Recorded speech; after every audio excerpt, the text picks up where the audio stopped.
Api di Bukit Menoreh, karya Singgi Hadi Mintarja. Jilid 238. Agung Sedayu tersenyum sambil menjawab, seperti biasanya, Ki Gede setiap kali menilai perkembangan tanah perdikan ini.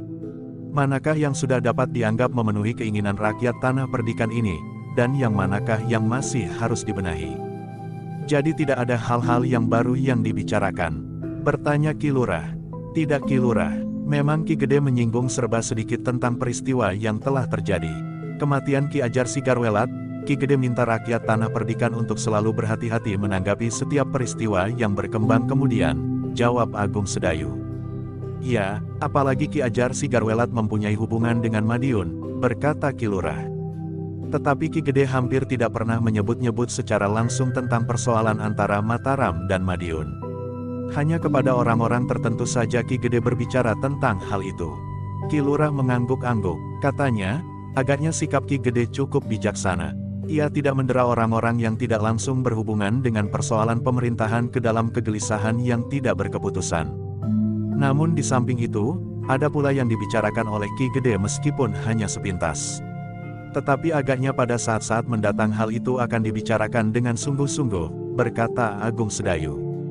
Tentang apa? Bertanya Ki Lurah, barangkali aku boleh mendengarnya. Tentu boleh Ki Lurah. Jika Ki Lurah nanti kembali ke rumah Ki Gede, maka Ki Lurah agaknya akan diajak berbicara pula, jawab Agung Sedayu. Ki Lurah mengangguk-angguk, namun ia bertanya, apa yang dikatakan Ki Gede? Tentang dirinya sendiri, jawab Agung Sedayu, tidak seorang pun tahu, kenapa tiba-tiba Ki Gede merasa dirinya sudah menjadi tua. Bahkan terlalu tua untuk memimpin tanah perdikan ini. Ki Lurah beranjangan mengerutkan keningnya. Dengan sungguh-sungguh ia berkata, itu bukan soal kecil. Pada suatu saat hal itu akan menjadi persoalan yang besar. Bukankah Ki Gede masih mempunyai seorang adik laki-laki, yang kini nampaknya lebih senang mengasingkan diri? Ya, jawab Agung Sedayu, tetapi Ki Argajaya itu sudah benar-benar mengasingkan diri. Aku percaya kalau Ki Argajaya tidak akan menimbulkan persoalan. Tetapi bukankah Ki Argajaya mempunyai seorang anak laki-laki? Bertanya Ki Lurah pula. Ia pun nampaknya sudah dapat menempatkan dirinya. Aku kira dari keduanya tidak akan timbul persoalan, jawab Agung Sedayu. Lalu, masalah apa yang dianggap penting untuk dibicarakan oleh Ki Gede? Justru Ki Jayaraga lah yang bertanya. Anak Ki Gede hanya satu. Itu pun seorang perempuan, jawab Agung Sedayu. Apalagi perempuan itu sudah bersuamikan seorang yang juga memerintah satu daerah seperti tanah perdikan Menoreh ini. Pandan Wangi maksudmu? Bertanya Ki Lurah. Ya, Pandan Wangi, jawab Agung Sedayu, seharusnya suami Pandan Wangi lah yang akan memimpin tanah perdikan ini. Tetapi pertanyaan yang timbul kemudian, apakah Swandaru akan bersedia meninggalkan Kademangan Sangkal Putung dan menjadi pemimpin tanah perdikan ini? Ki Lurah menarik nafas panjang. Katanya, memang satu teka-teki. Tetapi apakah Ki Gede sudah membicarakan sampai sekian jauh? Agung Sedayu pun tersenyum. Jawabnya, belum Ki Lurah. Pembicaraan kitalah yang berkepanjangan. Ki Lurah dan Ki Jayaraga pun tertawa. Bahkan Ki Jayaraga berdesis, jika saatnya hal itu dibicarakan, kita sudah mempunyai bahan yang cukup banyak. Agung Sedayu pun tertawa pula. Demikianlah. Maka Sekar Mirah dan Rara Wulan pun kemudian telah menyiapkan makan siang bagi mereka yang ada di pendapa. Sehingga sejenak kemudian, maka mereka pun telah makan bersama-sama di ruang dalam.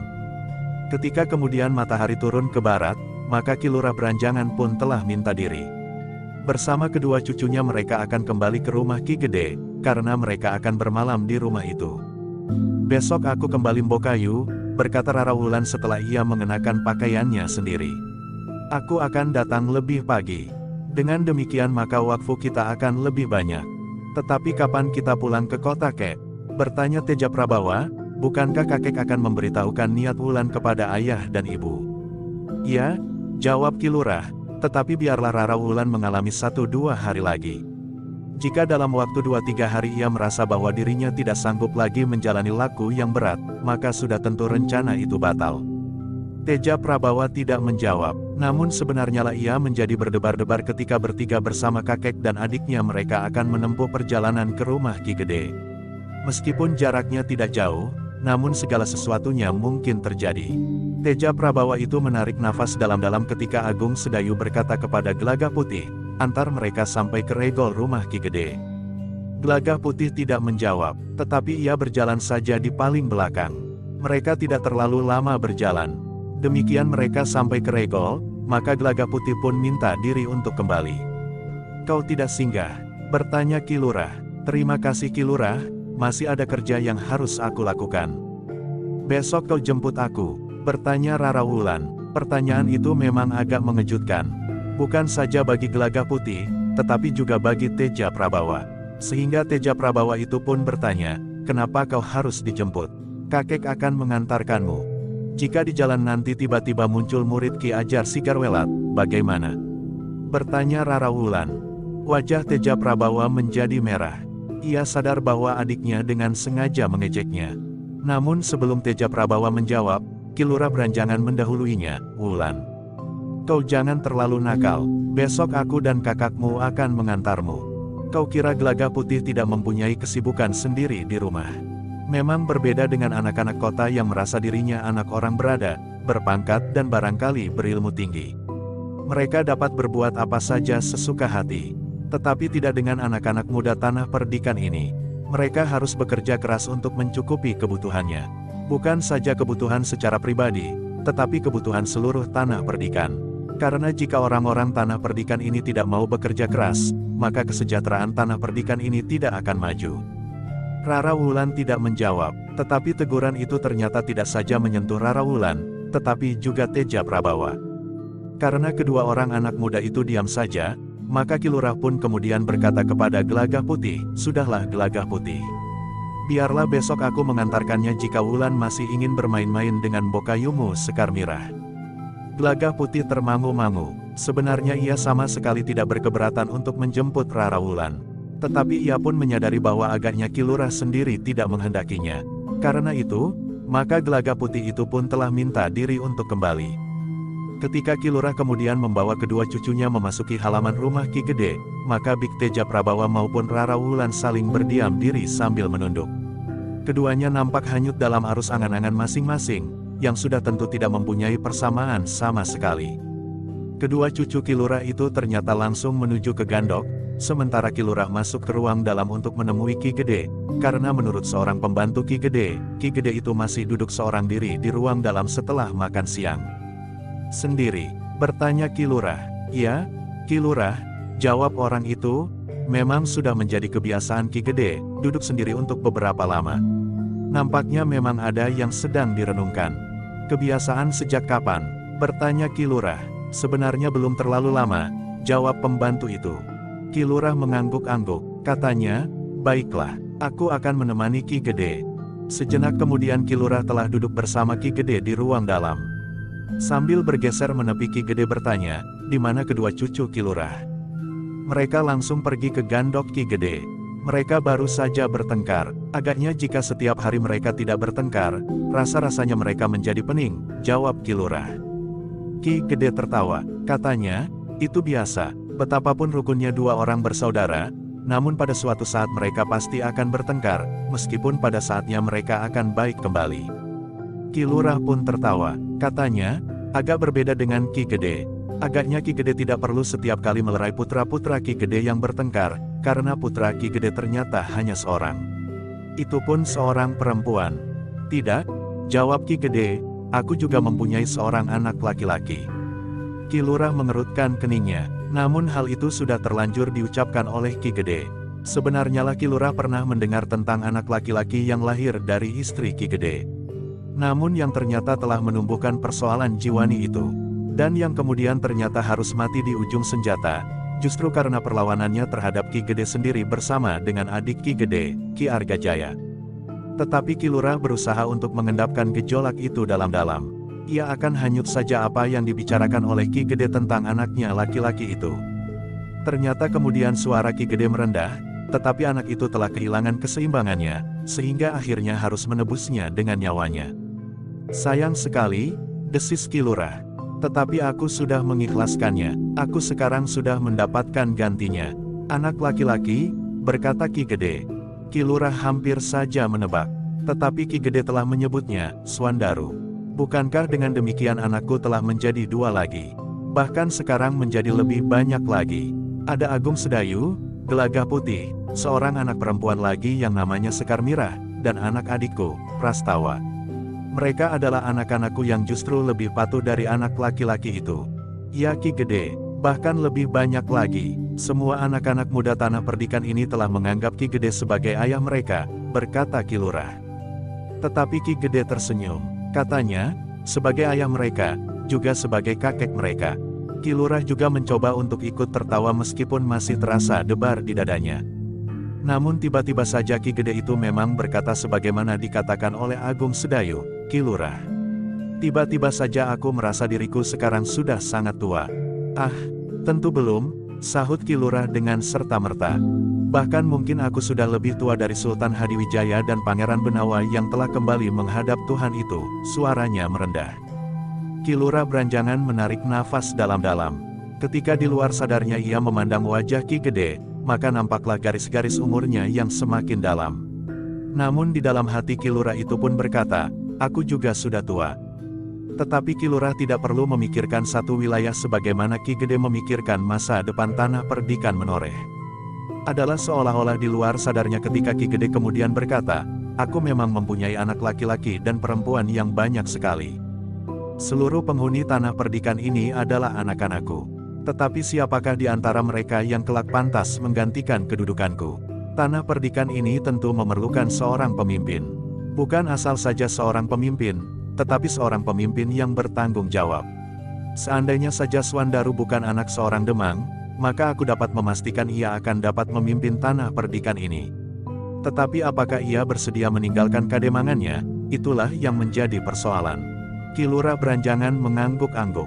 Katanya, jika Swandaru bersedia memimpin Tanah Perdikan ini, maka Sekar Mirah akan menggantikan kedudukannya di Sangkal Putung, sehingga dengan demikian maka Agung Sedayulah yang akan melaksanakannya. Ki Gede mengangguk-angguk, namun ia berdesis, tetapi agaknya Swandaru berkeberatan untuk meninggalkan kademangannya. Padahal menurut penilaianku, ia adalah seorang yang memiliki pandangan jauh untuk meningkatkan kesejahteraan rakyatnya. Sangkal Putung kini telah menjadi sebuah kademangan yang besar dengan tingkat kesejahteraan yang tinggi. Tetapi suara Ki Gede merendah, meskipun Swandaru bukan seorang yang rendah hati seperti Agung Sedayu. Namun sejalan dengan peningkatan umurnya, maka pada suatu saat, hatinya tentu akan mengendap. Ki Lurah beranjangan hanya mengangguk-angguk saja. Ia tidak dapat ikut banyak berbicara, karena persoalannya lebih banyak berkisar tentang keluarga. Namun tiba-tiba saja, seperti orang yang terbangun dari tidurnya, Ki Gede berkata, ah, maaf Ki Lurah, aku terlalu banyak berbicara tentang diriku sendiri, sehingga mungkin Ki Lurah merasa jemu mendengarnya. Tidak, tentu tidak. Bukankah orang-orang tua seumur kita ini memang harus memikirkan masa depan bagi keturunannya? Kita memang tidak boleh mementingkan diri kita sendiri, sehingga kita tidak mau tahu apa yang akan terjadi kelak. Atau bahkan dengan sengaja menutup kemungkinan bagi angkatan sesudah kita untuk menunjukkan kebesaran melampaui kebesaran kita, agar kita tetap dianggap orang-orang terbaik di segala zaman, berkata Ki Lurah. Ki Gede mengangguk-angguk, katanya, Ki Lurah benar, justru kesempatan itu harus kita berikan. Masa depan adalah demikian luas dan panjangnya, berkata Ki Lurah, satu ruang dengan sejuta kesempatan. Tergantung kepada mereka yang akan menjalani masa depan itu. Ya, sahut Ki Gede, mudah-mudahan kesempatan itu tertangkap oleh ketajaman nalar budi mereka. Apalagi jika mereka tidak menangkapnya, maka mereka asal saja melontarkan kesalahan kepada kita yang mendahuluinya. Namun sebaliknya, seperti yang sudah sering aku katakan, kita yang hidup masa sekarang, adalah landasan bagi masa mendatang. Ki Lurah mengangguk-angguk, nampaknya Ki Gede benar-benar telah berpikir tentang masa depan yang panjang itu. Terutama tentang siapakah yang akan mendapat kewajiban memimpin Tanah Perdikan itu. Tetapi Ki Lurah tidak berani memberikan pendapatnya tentang nama-nama yang meskipun sudah melintas di kepalanya. Ia merasa berkewajiban untuk menjaga keseimbangan perasaan dan penalaran yang bening dari Ki Gede sendiri, kecuali jika pada suatu saat Ki Gede minta pertimbangannya. Namun dalam pada itu, Ki Lurah pun telah mohon diri untuk beristirahat di Gandok, sambil melihat apakah cucu-cucunya masih saja bertengkar. Keduanya adalah anak-anak bengal dan manja, berkata Ki Lurah. Ki Gede tersenyum sambil berkata, "Silahkan Ki Lurah." Tetapi Ki Lurah tidak perlu meminjam cambuk Agung Sedayu untuk melerai mereka dan menghukum yang bersalah. Ki Lurah pun tertawa, namun ia masih bertanya, "Apakah Ki Gede tidak beristirahat?" "Aku sedang beristirahat di sini," jawab Ki Gede. Ki Lurah tertawa semakin keras. Katanya, iya, agaknya Ki Gede memang sedang beristirahat." Sejenak kemudian, Ki Lurah pun telah berada di gandok. Rara Wulan telah berbaring menelungkup. Ketika Ki Lurah datang, maka ia pun bersungut-sungut, "Kek, kenapa kakak selalu mencela sikapku? Apa salahnya jika aku berlatih olah kanuragan?" "Sudahlah," berkata Ki Lurah, "kalian tidak perlu mempersoalkannya lagi." "Tetapi kakak masih saja meributkannya," jawab Rara Wulan. "Wulan selalu mengigau tentang olah kanuragan." "Aku menjadi jemu mendengarnya," sahut Teja Prabawa. "Sudahlah, kita tamu di sini. Inikah yang ingin kita tunjukkan kepada orang-orang padukuhan tentang anak-anak muda yang datang dari kota?" "Bertengkar, marah-marah dan tidak dapat mengendalikan diri," desis Ki Lurah. Kedua cucu Ki Lurah itu pun terdiam, meskipun keduanya masih berwajah murung. Sementara itu Ki Lurah pun telah pergi ke Serambi. Sambil memandangi halaman yang luas, Ki Lurah duduk seorang diri. Tiba-tiba saja ia pun telah dijangkiti pula angan-angan sebagaimana Ki Gede, meskipun Ki Lurah tidak terlalu berkepentingan tentang masa depan tanah perdikan ini. Namun bagi Ki Lurah, sebenarnya ada jalan yang paling baik yang dapat ditempuh Ki Gede. Tetapi Ki Lurah merasa tidak pada tempatnya apabila ia mengusulkannya, apalagi pada saat semuanya baru pada tataran permulaan. Bagi Ki Lurah, jika Swandaru berkeberatan untuk berada di tanah perdikan Menoreh, maka haknya akan dapat dilimpahkan kepada Sekar Mirah yang memerintah atas namanya. Dengan demikian, maka yang akan melakukan tugas itu adalah Agung Sedayu. Tetapi tentu masih ada 1000 macam pertimbangan. Dibanding dengan Sekar Mirah, maka Prastawa nampaknya mempunyai hak lebih besar jika Swandaru menolak.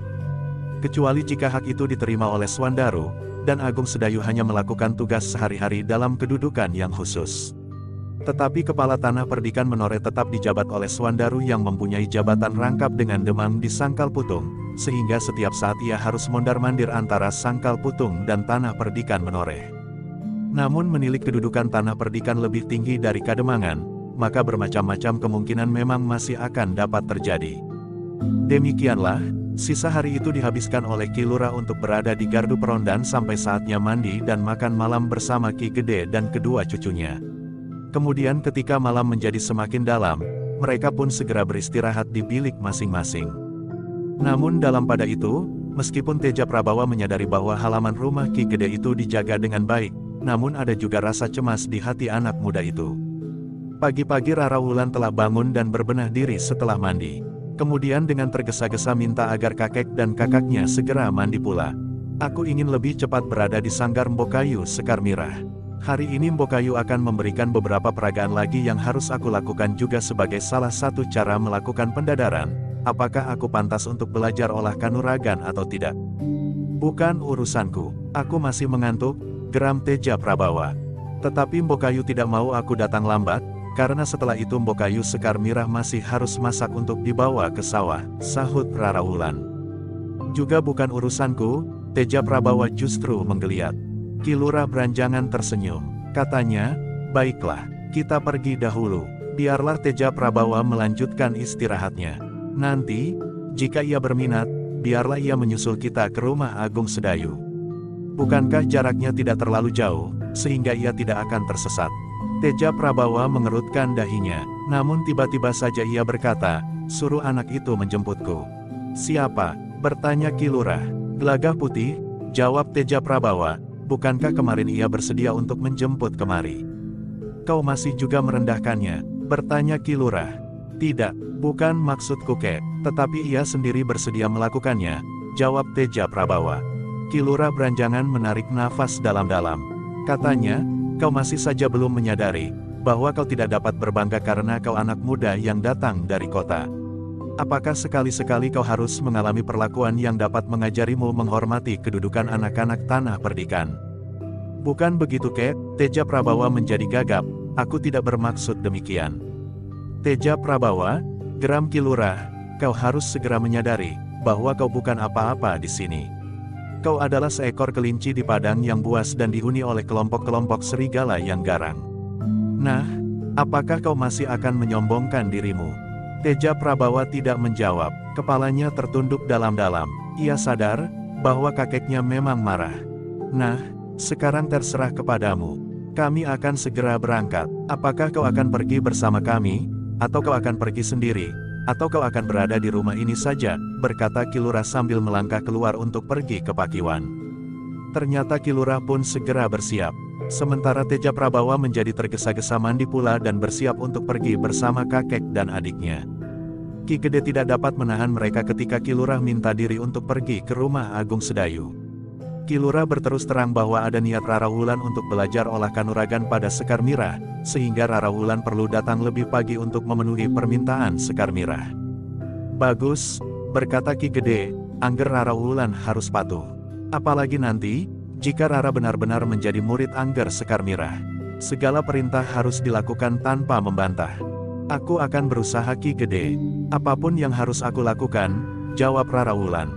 Demikianlah, maka tanpa menunggu makan pagi, ketiga orang itu telah berangkat ke rumah Agung Sedayu. Rara Wulan memang ingin segera menemui Sekar Mirah. Ketika mereka bertiga sampai ke rumah Agung Sedayu, maka Agung Sedayu dan Gelagah Putih masih sibuk menyelesaikan pekerjaan mereka. Tetapi Sekar Mirah sudah menunggu kedatangan Rara Wulan yang memang dipesan untuk datang lebih pagi. Mereka akan berada di sanggar lebih dahulu, justru sebelum Sekar Mirah menyiapkan makan dan minuman yang akan dibawa ke sawah. Marilah, silahkan Ki Lurah, Agung Sedayu mempersilahkan, biarlah Ki Jayaraga menemani Ki Lurah duduk di pendapa.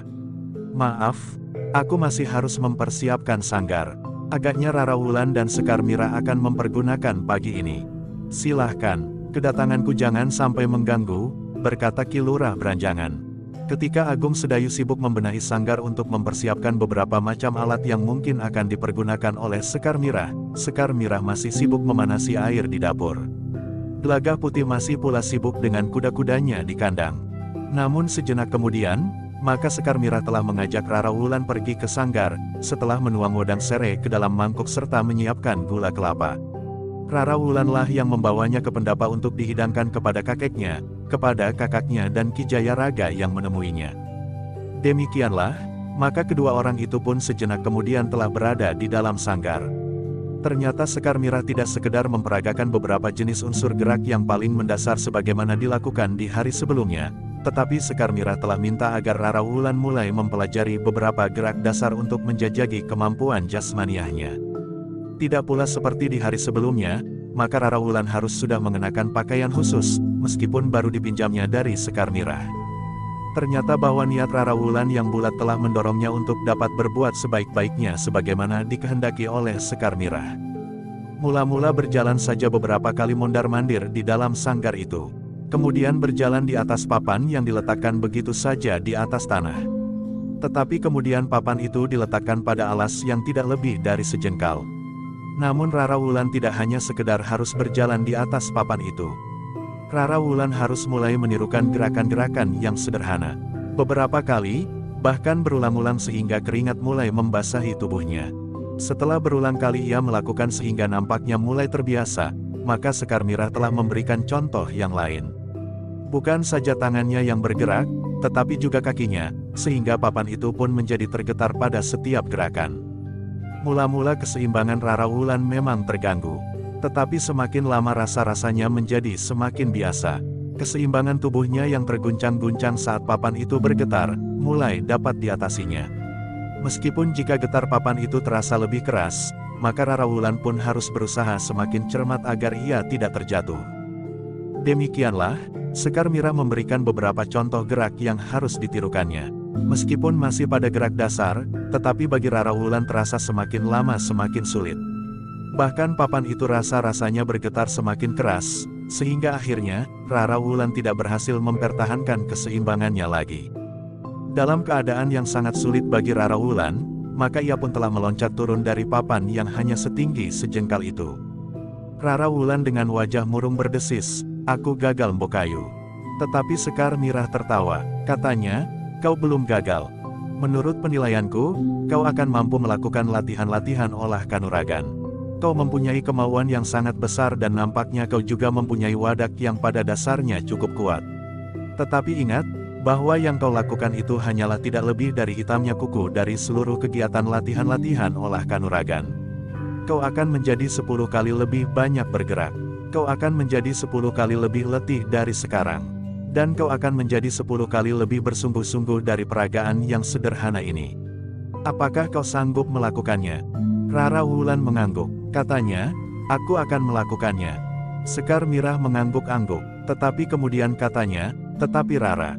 Sebelumnya Rara harus tahu, bahwa ilmuku masih jauh dari sempurna. Ilmuku belum mencapai satu tataran yang pantas. Tetapi jika kelak Rara mampu mengembangkan dasar-dasar ilmu yang akan aku berikan nanti, maka satu kemungkinan yang luas akan dapat Rara capai. Mungkin kemampuan Rara akan justru melampaui kemampuanku. Untuk mencapai tataran yang sederhana, mungkin aku memerlukan waktu sepanjang umurku, berkata Rara Wulan. Tentu tidak, kau memiliki sesuatu yang berharga bagi latihan-latihan yang akan kau lakukan. Nampaknya tubuhmu telah mapan, sengaja atau tidak sengaja, berkata Sekar Mirah. Jauh daripada itu, jawab Rara Wulan, namun aku berjanji untuk menjadi patuh. Tetapi Rara, masih ada satu langkah yang harus kau tempuh. Kakek Rara harus bertemu dengan ayah Rara untuk mendapatkan keputusan terakhir, apakah Rara diizinkan atau tidak. Baru kemudian Rara akan dapat menilai dengan latihan-latihan yang sesungguhnya di rumah ini. Satu syarat lagi harus dijalani, Rara akan tinggal di sini. Hidup sederhana dan bekerja keras setiap saat, berkata Sekar Mirah. Rara Wulan mengangguk lemah. Bukan karena ia segan untuk menjalani laku sebagaimana dikatakan oleh Sekar Mirah, namun hampir di luar sadarnya ia berdesis, apakah ayah akan mengizinkan? Bagaimana dengan kakek Rara? Bertanya Sekar Mirah. Kakek justru mendorong aku untuk melakukannya, berkata Rara Wulan. Jika demikian, kau harus minta bantuan kakekmu. Ki Lurah tentu akan membantumu, berkata Sekar Mirah. Rara Wulan mengangguk-angguk, sementara Sekar Mirah pun berkata, baiklah. Rara dapat beristirahat sebentar, nanti kita akan bermain-main lagi untuk meyakinkan apakah kewadagan Rara akan mampu mendukung keinginan Rara itu. Bokayu akan kemana? Bertanya Rara Wulan. Aku akan ke dapur sejenak, jawab Sekar Mirah, kau tidak usah ikut. Kau di sini saja melihat-lihat peralatan di sanggar ini. Kau dapat membayangkan, apakah kira-kira gunanya? Juga jenis-jenis senjata yang barangkali belum pernah kau lihat. Meskipun senjata yang dikumpulkan Kakang Agung Sedayu tidak selengkap yang dikumpulkan oleh Ki Gede, tetapi beberapa contoh senjata yang ada dapat dianggap cukup memadai untuk memperkaya pengenalan olah senjata dari berbagai jenis. Rara Wulan mengangguk-angguk, katanya, baiklah, aku akan menunggu di sini. Demikianlah, maka Sekar Mirah pun telah meninggalkan sanggar dan pergi ke dapur. Ia harus menyiapkan makanan yang akan dihidangkan di pendapa. Namun dalam pada itu, Agung Sedayu menemuinya dan berkata, kami akan pergi dahulu sebentar. Maksud Kakang, Kakang bersama Gelagah Putih, atau siapa? Bertanya Sekar Mirah. Tidak, aku hari ini sudah berjanji dengan anak-anak untuk memperbaiki bendungan kecil di sebelah padukuhan induk ini. Ki Lurah Beranjangan dan Teja Prabawa akan pergi pula bersama aku untuk melihat-lihat, jawab Agung Sedayu. Ki Jayaraga dan Gelagah Putih? Bertanya Sekar Mirah. Ki Jayaraga akan pergi ke sawah. Kemarin ia sudah tidak pergi. Gelagah Putih akan tinggal di rumah. Ia akan membawa kiriman makanan dan minuman ke sawah bersama anak bengal itu, jawab Agung Sedayu. Sekar Mirah tersenyum. Ia mengerti yang dimaksud anak bengal itu. Tentu pembantu rumahnya, yang kadang-kadang nampak nakal, tetapi kadang-kadang lembut dan murung. Ia mulai suka berkelahi sekarang, desis Agung Sedayu, aku sudah memperingatkan. Serahkan kepada Gelagah Putih. Ia memang sering menirukan unsur-unsur gerak Gelagah Putih. Mungkin anak itu melihat sekali-sekali jika Gelagah Putih kadang-kadang melemaskan tubuhnya pagi-pagi di kebun belakang. Agaknya Gelagah Putih harus lebih banyak memperhatikannya, jawab Sekar Mirah. Lalu katanya, jika ia serba sedikit belajar kepada Gelagah Putih, maka sifat ingin tahunya itu akan tersalur, sehingga akan mengurangi keinginannya untuk berkelahi dan mencoba-coba. Karena sambil belajar Gelagah Putih akan dapat memberinya nasihat-nasihat. Aku akan mengatakannya kepada Gelagah Putih nanti, sahut Agung Sedayu, yang kemudian minta diri untuk pergi ke Bendurigan bersama Ki Lurah dan Raden Teja Prabawa.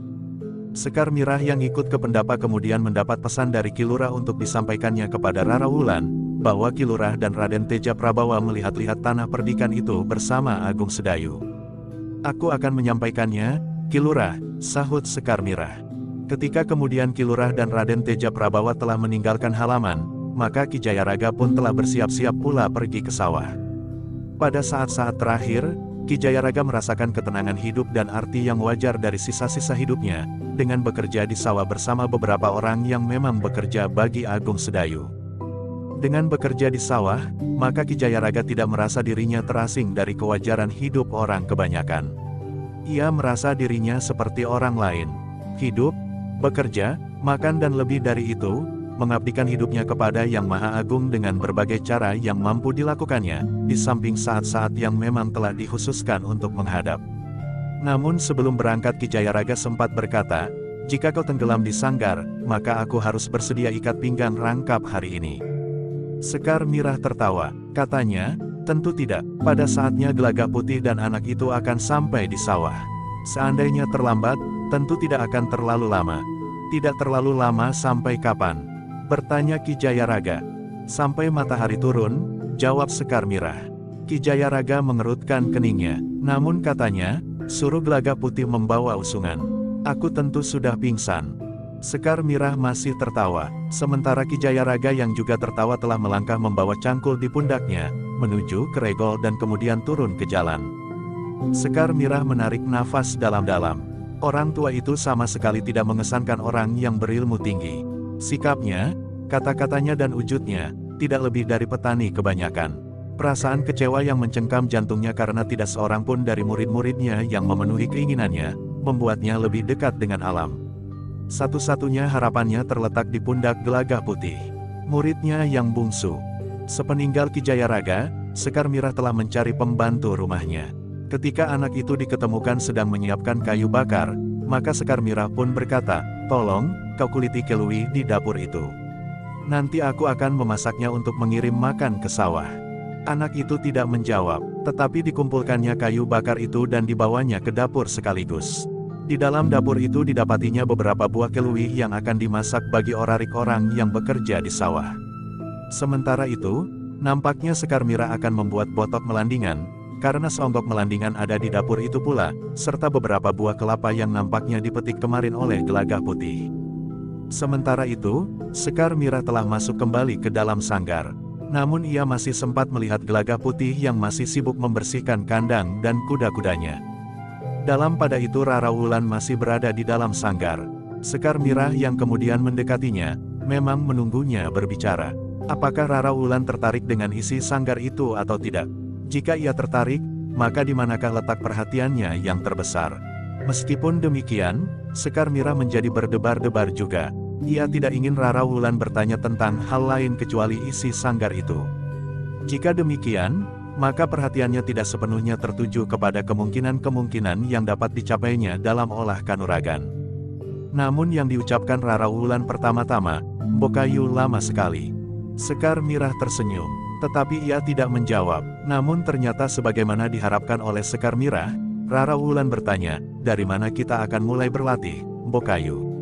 Ketika Mbokayu menunjukkan kemampuan Mbokayu dalam olah kanuragan, aku sama sekali tidak mengerti, dari manakah Mbokayu memulainya. Namun yang aku ingat, hampir di saat terakhir, Mbokayu justru bergerak di atas amben bambu tua itu. Sekar Mirah menarik nafas dalam-dalam. Barulah ia menjawab, dalam olah kanuragan, beberapa orang tidak selalu mulai dari langkah yang sama. Namun pada umumnya, mereka mulai dengan mempelajari unsur-unsur gerak dasar yang paling sering dipergunakan. Setelah kita memahami beberapa unsur, maka kita mulai mempelajari unsur-unsur ganda yang sering kita pergunakan. Beberapa unsur ganda yang kemudian harus dikembangkan sendiri dengan ketajaman panggraita. Bahkan kadang-kadang menuntut kecepatan berpikir dan mengambil sikap.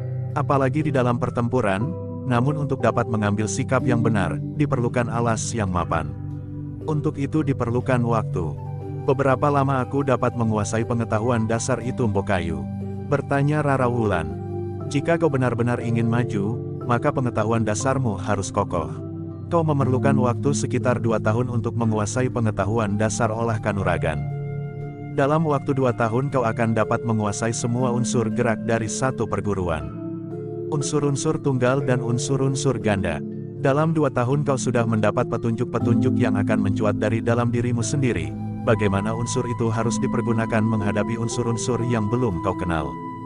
Rangkaian dan hubungan unsur yang satu dengan yang lain, serta watak setiap unsur itu. Di tahun-tahun berikutnya, kau sudah dapat mulai mengembangkannya berdasarkan atas pengalamanmu, serta ilmu perbandingan yang mungkin kita peroleh dari orang-orang yang dapat kita ajak berlatih bersama, namun bersumber dari jalur ilmu perguruan yang lain. Latihan-latihan semacam itu akan dapat memperkaya pengenalan kita atas ilmu kanuragan serta kemungkinan-kemungkinannya, jawab Sekar Mirah. Rara Wulan mengangguk-angguk. Ia memang mendapat gambaran bahwa yang harus dilakukannya jika ia memang ingin benar-benar mempelajari olah kanuragan, adalah laku yang berat dan lama. Ia harus tekun dan sabar, bersungguh-sungguh dan bekerja keras tanpa mengenal lelah. Dalam pada itu Sekar Mirah pun kemudian berkata, marilah kita coba, apakah wadakmu akan dapat mendukung niatmu yang mantap itu. Rara Wulan kemudian telah mempersiapkan diri. Dengan dada tengada ia menyahut, aku sudah siap.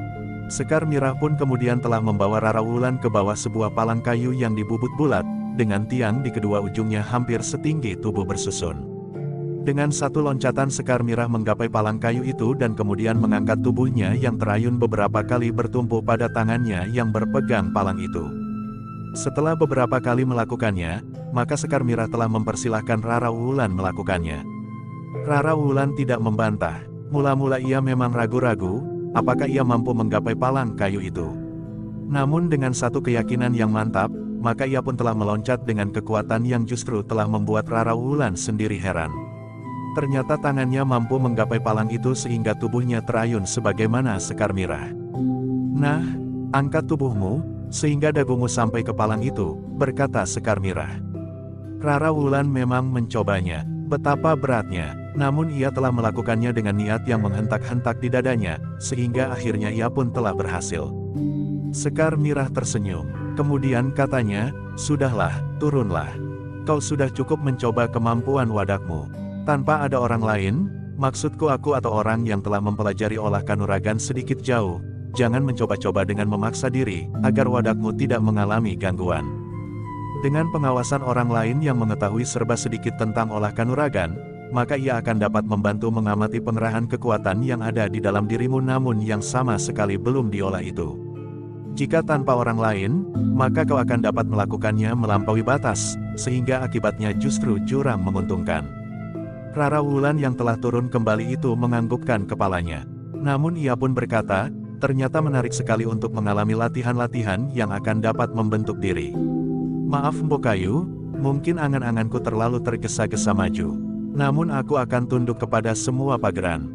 Baiklah, sekarang, lakukan apa saja yang ingin kau lakukan dengan alat-alat yang ada. Terserah kepadamu, berkata Sekar Mirah. Rara Wulan termangu-mangu. Ia tidak tahu maksud Sekar Mirah. Namun Sekar Mirah mengulanginya di sini ada bermacam-macam alat. Lakukan apa saja, kau pernah melihat aku serba sedikit memperagakan olah kanuragan. Rara Wulan masih saja termangu-mangu. Namun kemudian ia pun mulai bergerak. Ia mencoba mengingat apa yang pernah dilakukan oleh Sekar Mirah.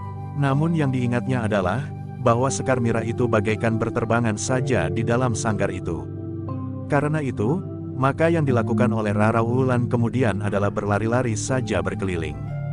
Sekali-sekali menyusup di antara tonggak-tonggak batang kelapa yang tidak sama tingginya. Namun kemudian menyusup tonggak-tonggak serupa, namun yang lebih kecil terbuat dari bambu petung. Adalah di luar sadarnya bahwa Rara Wulan kemudian memanjat tangga dan mencoba untuk meniti palang yang hanya setinggi dada. Dengan sedikit kesulitan Rara Wulan ternyata mampu menjaga keseimbangan melampaui palang itu dengan kedua tangannya mengembang. Ia meloncat turun ketika ia sampai di ujung palang. Namun kemudian ketika ia tidak lagi tahu harus berbuat apa, maka diakhirinya langkah-langkahnya itu sebagaimana pernah dilakukan oleh Sekar Mirah. Meloncat ke atas amben tua itu. Tetapi ternyata bahwa amben tua itu justru telah patah dan roboh. Oh, Rara Wulan terkejut. Ia segera meloncat ke samping.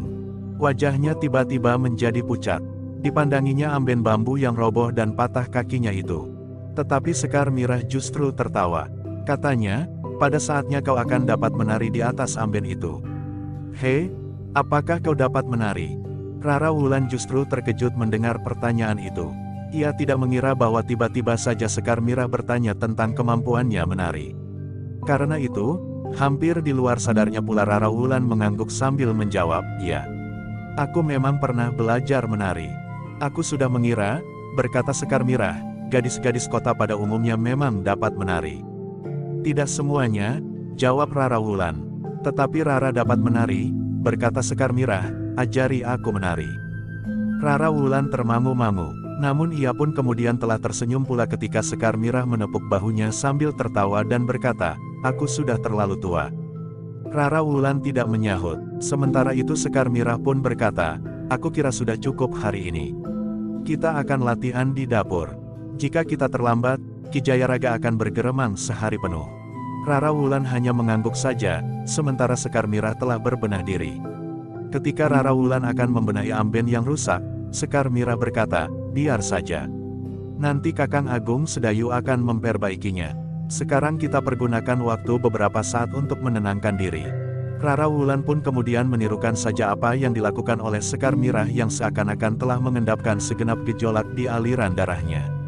Beberapa saat kemudian, keduanya telah keluar dari sanggar, berganti pakaian dan langsung sibuk di dapur. Mereka memang agak terlambat, tetapi Sekar Mirah tidak bekerja sendiri. Tetapi ia bekerja bersama Rara Wulan, sehingga segala sesuatunya menjadi lebih cepat dapat diselesaikan. Namun dalam pada itu, selagi keduanya sibuk di dapur, Gelaga Putih telah melangkah masuk. Ia memang ragu-ragu sesaat ketika ia melihat Rara Wulan ada pula di dapur.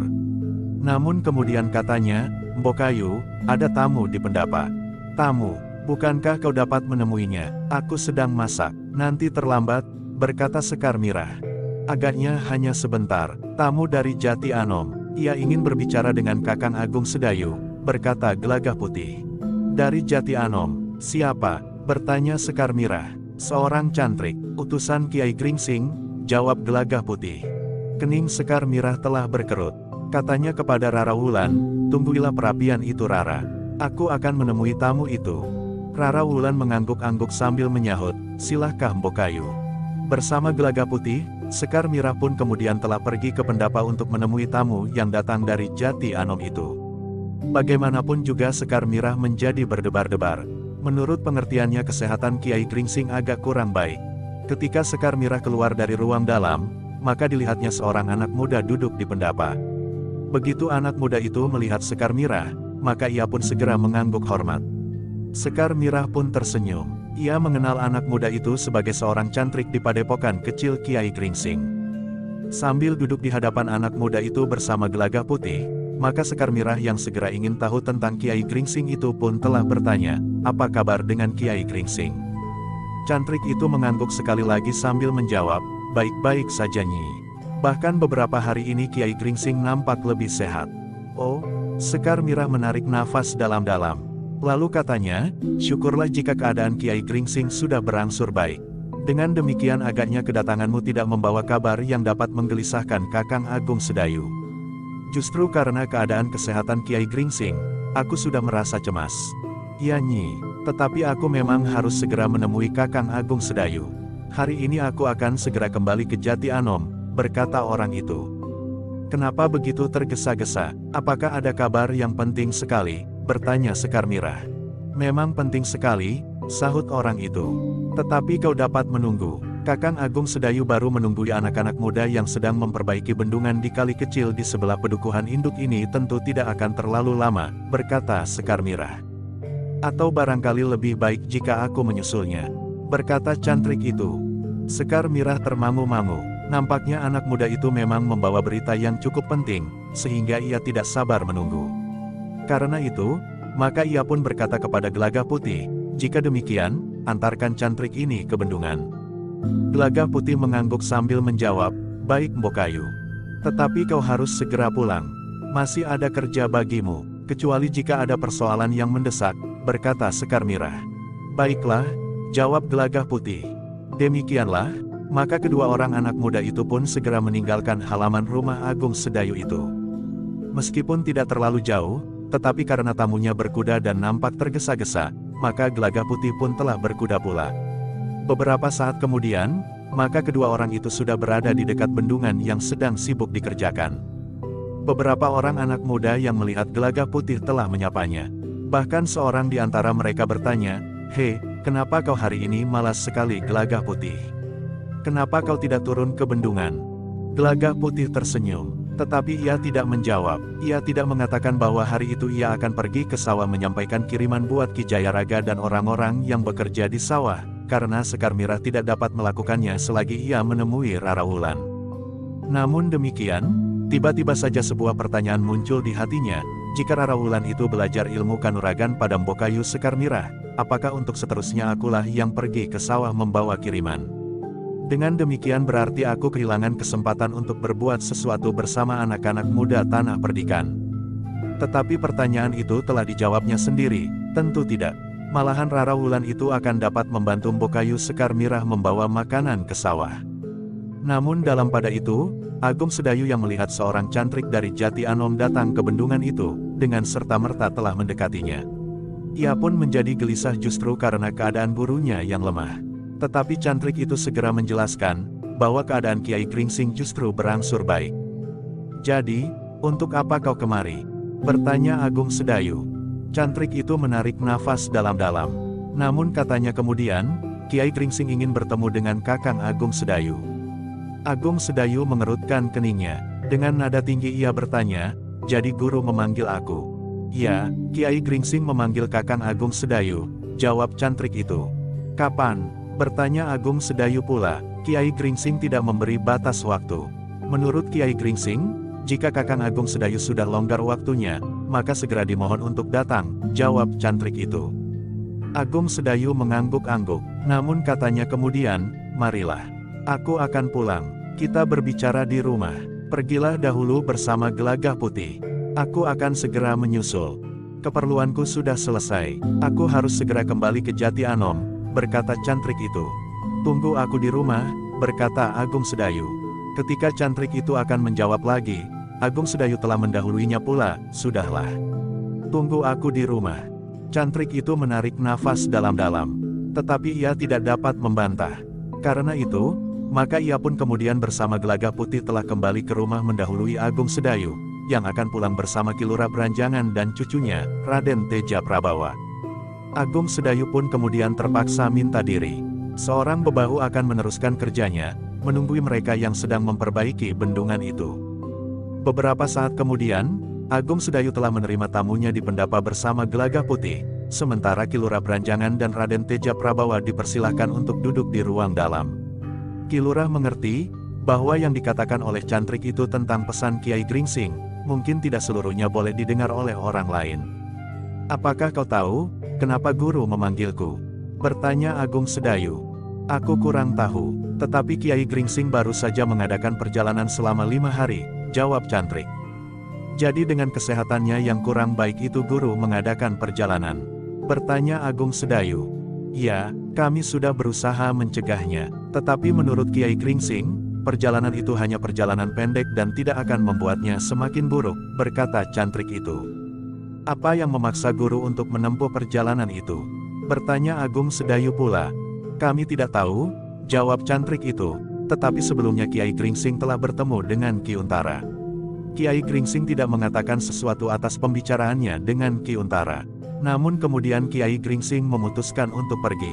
Agung Sedayu mengangguk-angguk, tentu ada sesuatu yang sangat mendesak, sehingga Kiai Gringsing yang kesehatannya tidak begitu baik itu harus pergi.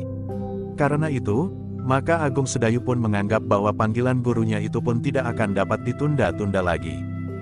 "Baiklah," berkata Agung Sedayu kemudian, "aku akan berusaha secepatnya datang. Hari ini aku akan berbicara dengan beberapa orang di Tanah Perdikan ini untuk membagi pekerjaan. Aku pun harus minta diri kepada Ki Gede, sementara di rumah ini sedang ada tamu dari kota." Kiai Gringsing memang tidak memberikan batas waktu. Kiai Gringsing juga sudah mengatakan, bahwa untuk meninggalkan Tanah Perdikan Menoreh, Kakang Agung Sedayu tidak dapat begitu saja pergi.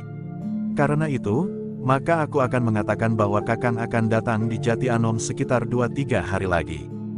"Ya, aku akan pergi ke Jati Anom besok lusa," jawab Agung Sedayu. "Jika demikian, Maka aku sudah dapat mohon diri sekarang, berkata cantrik itu. Tentu saja kau dapat minta diri. Tetapi aku minta kau menunggu sampai kami sempat menghidangkan makan lebih dahulu, berkata Agung Sedayu. Terima kasih, jawab cantrik itu. Kau tidak dapat menolaknya, tidak baik menolak rejeki. Apalagi kau dalam perjalanan yang cukup panjang dan melelahkan, berkata Agung Sedayu. Cantrik itu tidak dapat menolak. Baru sesudah makan dan beristirahat sejenak bersama-sama dengan Ki Lurah Branjangan dan Raden Teja Prabawa, maka ia pun minta diri. Agung Sedayu tidak mencegahnya, sementara cantrik itu berangkat kembali ke Jati Anom. Gelaga Putih dan pembantu rumah Agung Sedayu itu pergi ke sawah. Cepat sedikit, pesan Sekar Mirah, memang agak terlambat.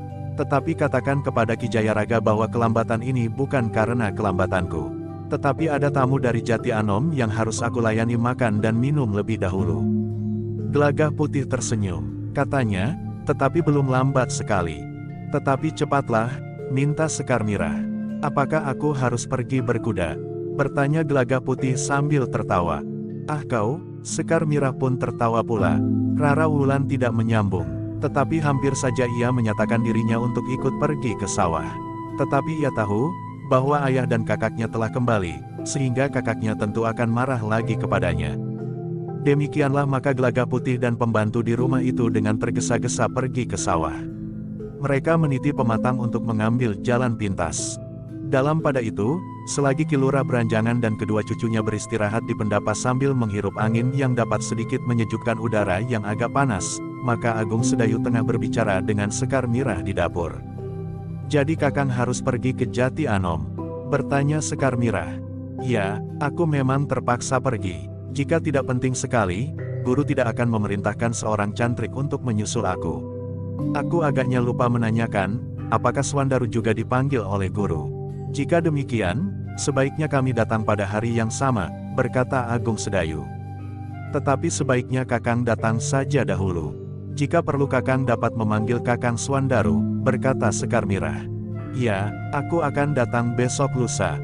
Hari ini dan besok aku masih harus memberikan beberapa pesan kepada anak-anak muda sesuai dengan rencana yang telah kami susun. Aku juga harus minta diri kepada Ki Gede. Agung Sedayu berhenti sejenak. Lalu, tetapi bagaimana dengan Ki Lurah? Tidak apa-apa, jawab Sekar Mirah, yang berkepentingan adalah Rara Wulan. Menurut penilaianku, Rara Wulan memiliki bekal kekuatan jasmaniah yang besar, sehingga aku berharap bahwa ia tidak akan terlalu banyak mengalami kesulitan. Yang penting untuk dituntut daripadanya adalah kesungguhan. Agung Sedayu mengangguk-angguk, namun ia pun kemudian berkata, tetapi agaknya Rara Wulan masih harus mendapat izin dari orang tuanya. Sekar Mirah mengangguk-angguk, katanya, iya, tetapi jangan karena persoalan itu Kakang Agung Sedayu terhambat. Kiai Gringsing tentu benar-benar memerlukan kehadiran Kakang. Ya, Agung Sedayu mengangguk-angguk, perjalanan yang dilakukan oleh guru juga sangat menarik perhatian. Guru yang sudah sangat tua dan kesehatannya yang sedang terganggu itu telah memaksa diri untuk pergi. Tentu sesuatu yang sangat penting telah terjadi. Dengan siapa Kakang pergi? Gelaga Putih atau Ki Jayaraga? Dalam keadaan seperti ini sebaiknya Kakang tidak pergi sendiri. Aku tidak mencemaskan keselamatan Kakang, tetapi barangkali Kakang memerlukan seseorang untuk memberikan kabar kepada siapapun juga jika ada persoalan di perjalanan. Sementara orang itu pun harus seorang yang sanggup melindungi dirinya sendiri, berkata Sekar Mirah. Agung Sedayu termangu-mangu sejenak. Namun katanya kemudian, aku akan pergi bersama Gelaga Putih. Biarlah Ki Jayaraga membantumu di sini. Apalagi jika mungkin Ki Gede memerlukannya. Tetapi bukankah Kakang akan mengatakannya juga kepada Ki Lurah Branjangan? Bertanya Sekar Mirah. Sudah tentu, jawab Agung Sedayu. Maksudku seawal mungkin, desis Sekar Mirah. Mungkin Ki Lurah sudah mengerti, meskipun ia tidak mendengar keterangan cantrik itu langsung, berkata Agung Sedayu. Sekar Mirah mengangguk-angguk, namun katanya kemudian, marilah kita ke pendapa. Keduanya pun kemudian telah pergi ke pendapa. Dengan pendek Agung Sedayu pun kemudian mengatakan bahwa cantrik itu telah menyampaikan pesan Kiai Gringsing, agar ia pergi ke Jati Anom. Ki Lurah mengangguk-angguk, katanya, tentu ada hal yang sangat penting. Angger memang harus datang. Aku sudah berjanji, besok lusa aku akan datang di Jati Anom, jawab Agung Sedayu. Kenapa tidak hari ini? Mungkin persoalannya sangat mendesak, berkata Ki Lurah. Tidak Ki Lurah, Cantrik itu mengatakan, jika segala sesuatunya longgar di sini, desis Agung Sedayu. Ki Lurah mengangguk-angguk, katanya, jika demikian, maka agaknya Kiai Gringsing memang menghadapi persoalan yang sangat penting, tetapi tidak mendesak sekali untuk mendapatkan penyelesaian. Agaknya memang begitu, Agung Sedayu mengangguk-angguk. Jika demikian, kita akan pergi bersama-sama, berkata Ki Lurah. Ki Lurah akan kemana? Bertanya Agung Sedayu. Aku sudah terlalu lama di sini, Ngger. Agaknya kedua cucuku sudah cukup beristirahat, jawab Ki Lurah. Mereka akan kembali memasuki kehidupan mereka sehari-hari dalam lingkungan mereka. Tetapi bagaimana dengan aku, kakek? Bertanya Rara Wulan. Aku mengerti, tetapi kau harus berbicara dengan ayah dan ibumu, berkata Ki Lurah. Kakek yang mengatakan kepada ayah dan ibu, berkata Rara Wulan, bukankah kakek berjanji? Ki Lurah tersenyum, katanya, aku akan mengatakannya kepada ayah dan ibumu. Tetapi kau pun harus menyesuaikan dirimu sebagaimana sikap ayah dan ibumu. Apalagi dalam keadaan yang nampaknya menjadi semakin hangat ini. Pokoknya terserah kepada kakek, desis Rara Wulan.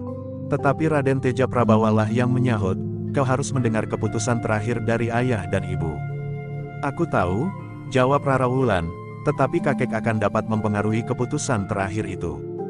Teja Prabawa masih akan menjawab. Tetapi Ki Lurahlah yang menengahinya, sudahlah. Semuanya akan menjadi urusanku. Sekarang kalian tidak usah memamerkan kebiasaanmu bertengkar kepada kakangmu Agung Sedayu dan Bokayumu Sekar Mirah. Kedua cucu Ki Lurah itu memang terdiam. Sementara itu Ki Lurah berkata, kita akan kembali bersama kakangmu Agung Sedayu. Apakah Ki Lurah tidak ingin berada di tanah perdikan ini lebih lama lagi? Mungkin aku hanya 1-2 hari saja berada di Jati Anom, berkata Agung Sedayu. Tetapi Ki Lurah tersenyum, katanya, jika ayah dan ibu Wulan mengizinkan, maka aku akan segera kembali mengantarkan anak ini. Tetapi Sekar Mirahlah yang kemudian berdesis, nampaknya akan sangat berbahaya jika Ki Lurah hanya berdua saja dengan Rara menempuh perjalanan. Meskipun murid Ki Sigarwelat itu tidak berniat lagi untuk berbuat buruk, tetapi jika mereka bertemu dengan Rara Wulan dan Ki Lurah dalam perjalanan, mungkin niat jahat itu akan dapat timbul dengan serta-merta. Ki Lurah mengerutkan keningnya, sambil mengangguk-angguk ia berkata, memang mungkin sekali hal itu terjadi.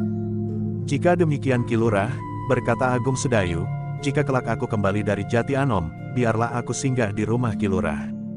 Jika Ki Lurah memang ingin pergi ke tanah perdikan ini, kita akan dapat pergi bersama-sama.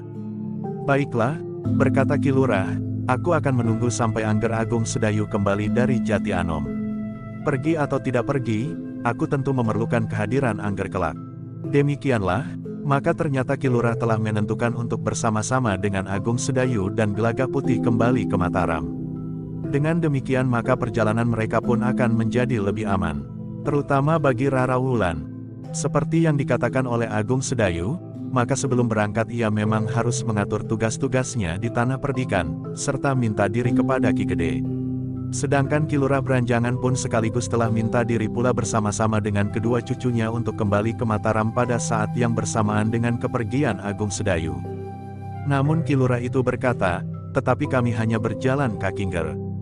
Jika Angger Agung Sedayu tidak tergesa-gesa, maka kami berharap untuk bersedia berjalan bersama kami dengan menuntun kuda sampai ke Mataram. Apakah kedua cucu Ki Gede tidak lelah? Bertanya Agung Sedayu. Kami datang sudah dengan niat untuk menempuh sebuah perjalanan. Kami ingin mencoba kemampuan kami berjalan, meskipun ternyata kami harus berhenti 50 kali sepanjang perjalanan kemari dari Mataram, jawab Ki Lurah. Ki Gede tertawa, Agung Sedayu pun tertawa pula. Namun dalam pada itu, sebelum Agung Sedayu berangkat pagi-pagi benar sebelum dini hari di hari berikutnya, maka menjelang sore hari sebelumnya telah datang 2 orang penghubung berkuda. Keduanya telah membawa berita yang memang mendebarkan. Dalam beberapa hari lagi, Ki Panji Wiralaga akan datang untuk melaksanakan rencana yang pernah disusun. Beberapa hari lagi itu maksudnya kapan? Bertanya Ki Gede, 1-2 hari, sepekan atau 10 hari. Belum dapat dipastikan. Tetapi diminta Ki Gede bersiap-siap, jawab penghubung itu. Ketika kemudian Agung Sedayu juga dipanggil ke rumah Ki Gede, maka Agung Sedayu berjanji esok hari jika ia pergi ke Jati Anom, akan singgah ke rumah Ki Panji Wiralaga bersama Ki Lurah Beranjangan. segala sesuatunya akan menjadi lebih jelas. Sepeninggal orang itu, maka Ki Gede, Ki Lurah Branjangan dan Agung Sedayu sempat berbicara sejenak. Menurut pengamatan mereka, maka keadaan memang menjadi semakin gawat. Kedua orang penghubung itu tidak memberikan gambaran keadaan sama sekali. Tetapi bahwa ia datang untuk memberitahukan agar Ki Gede mengambil ancang-ancang untuk membentuk satu pusat pengendalian kekuatan di tanah perdikan ini dan sekitarnya, tentu karena keadaan yang semakin mendesak. Mudah-mudahan besok kita mendapat gambaran yang lebih jelas di Mataram, berkata Agung Sedayu. Demikianlah, maka di keesokan harinya Agung Sedayu benar-benar telah berangkat ke Mataram bersama Gelagah Putih, Ki Lurah Branjangan dan kedua orang cucunya. Mereka tidak berangkat dari rumah Ki Gede, tetapi mereka berangkat dari rumah Agung Sedayu. Lewat tengah malam mereka telah bangun. Sekar Mirah telah sibuk di dapur memanasi air untuk membuat minuman dan sekaligus menanak nasi untuk makan pagi sebelum mereka berangkat.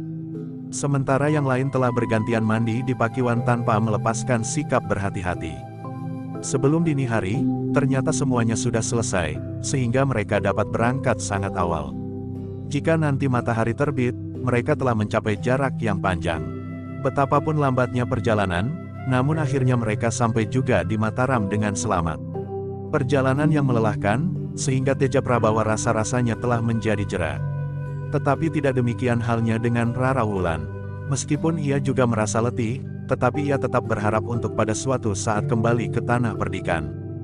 Menjelang sore hari, maka Agung Sedayu, Gelagah Putih dan Ki Lurah Branjangan telah pergi ke rumah Ki Panji Wiralaga.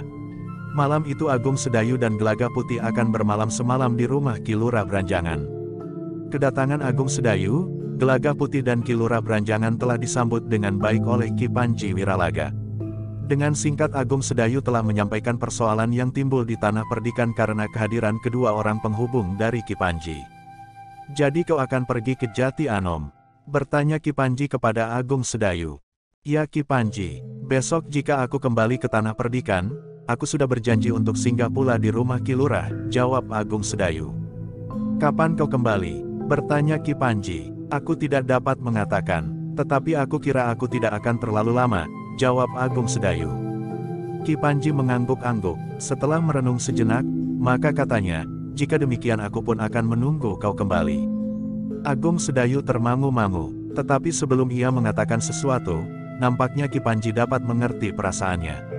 Katanya, "Kecuali jika kau terlalu lama, maka aku terpaksa mendahuluimu." "Agaknya itu lebih baik Ki Panji," jawab Agung Sedayu. Namun dalam kesempatan itu Agung Sedayu telah mendapat beberapa keterangan yang meskipun sangat terbatas, namun memberikan gambaran yang agak menyeluruh.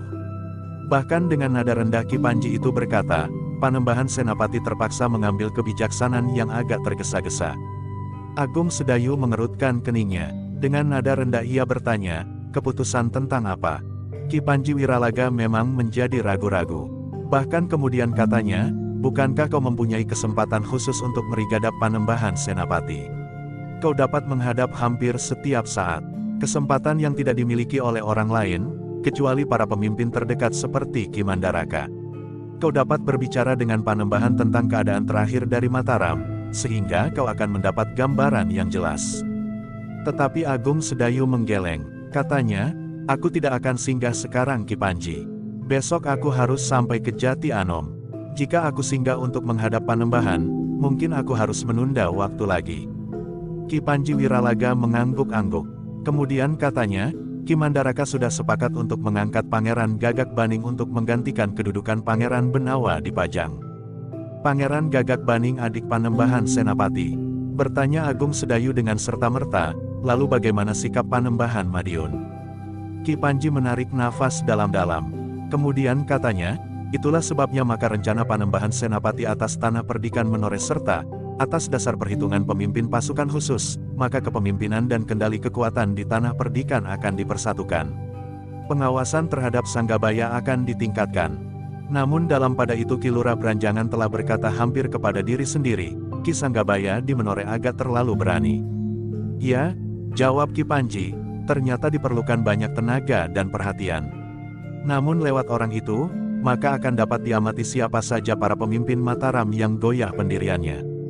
Ki Lurah mengangguk-angguk, tetapi katanya, Sanggabaya dapat diberi kesempatan yang lain. tetapi tidak memegang kekuatan yang cukup besar di atas tanah perdikan itu.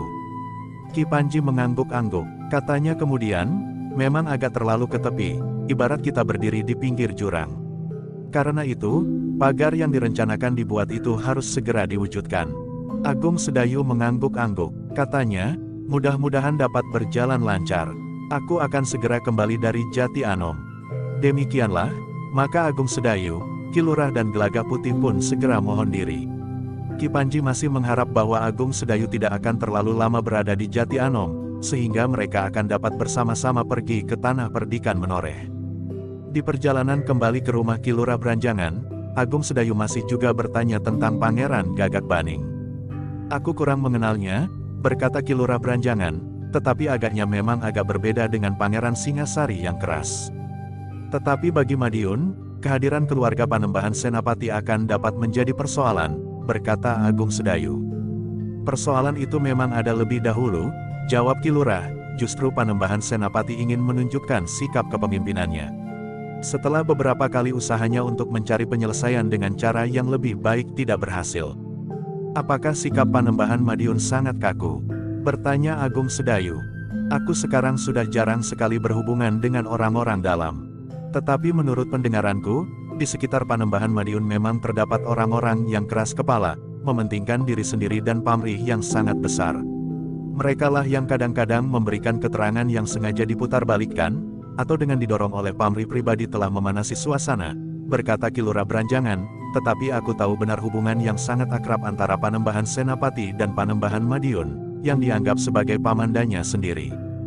Agung Sedayu mengangguk-angguk, tetapi ia masih juga bertanya, Ki Lurah, apakah menurut pendapat Ki Lurah, masih ada bekas-bekas luka di hati Panembahan Madiun karena perpindahan pusat pemerintahan dari Pajang ke Mataram?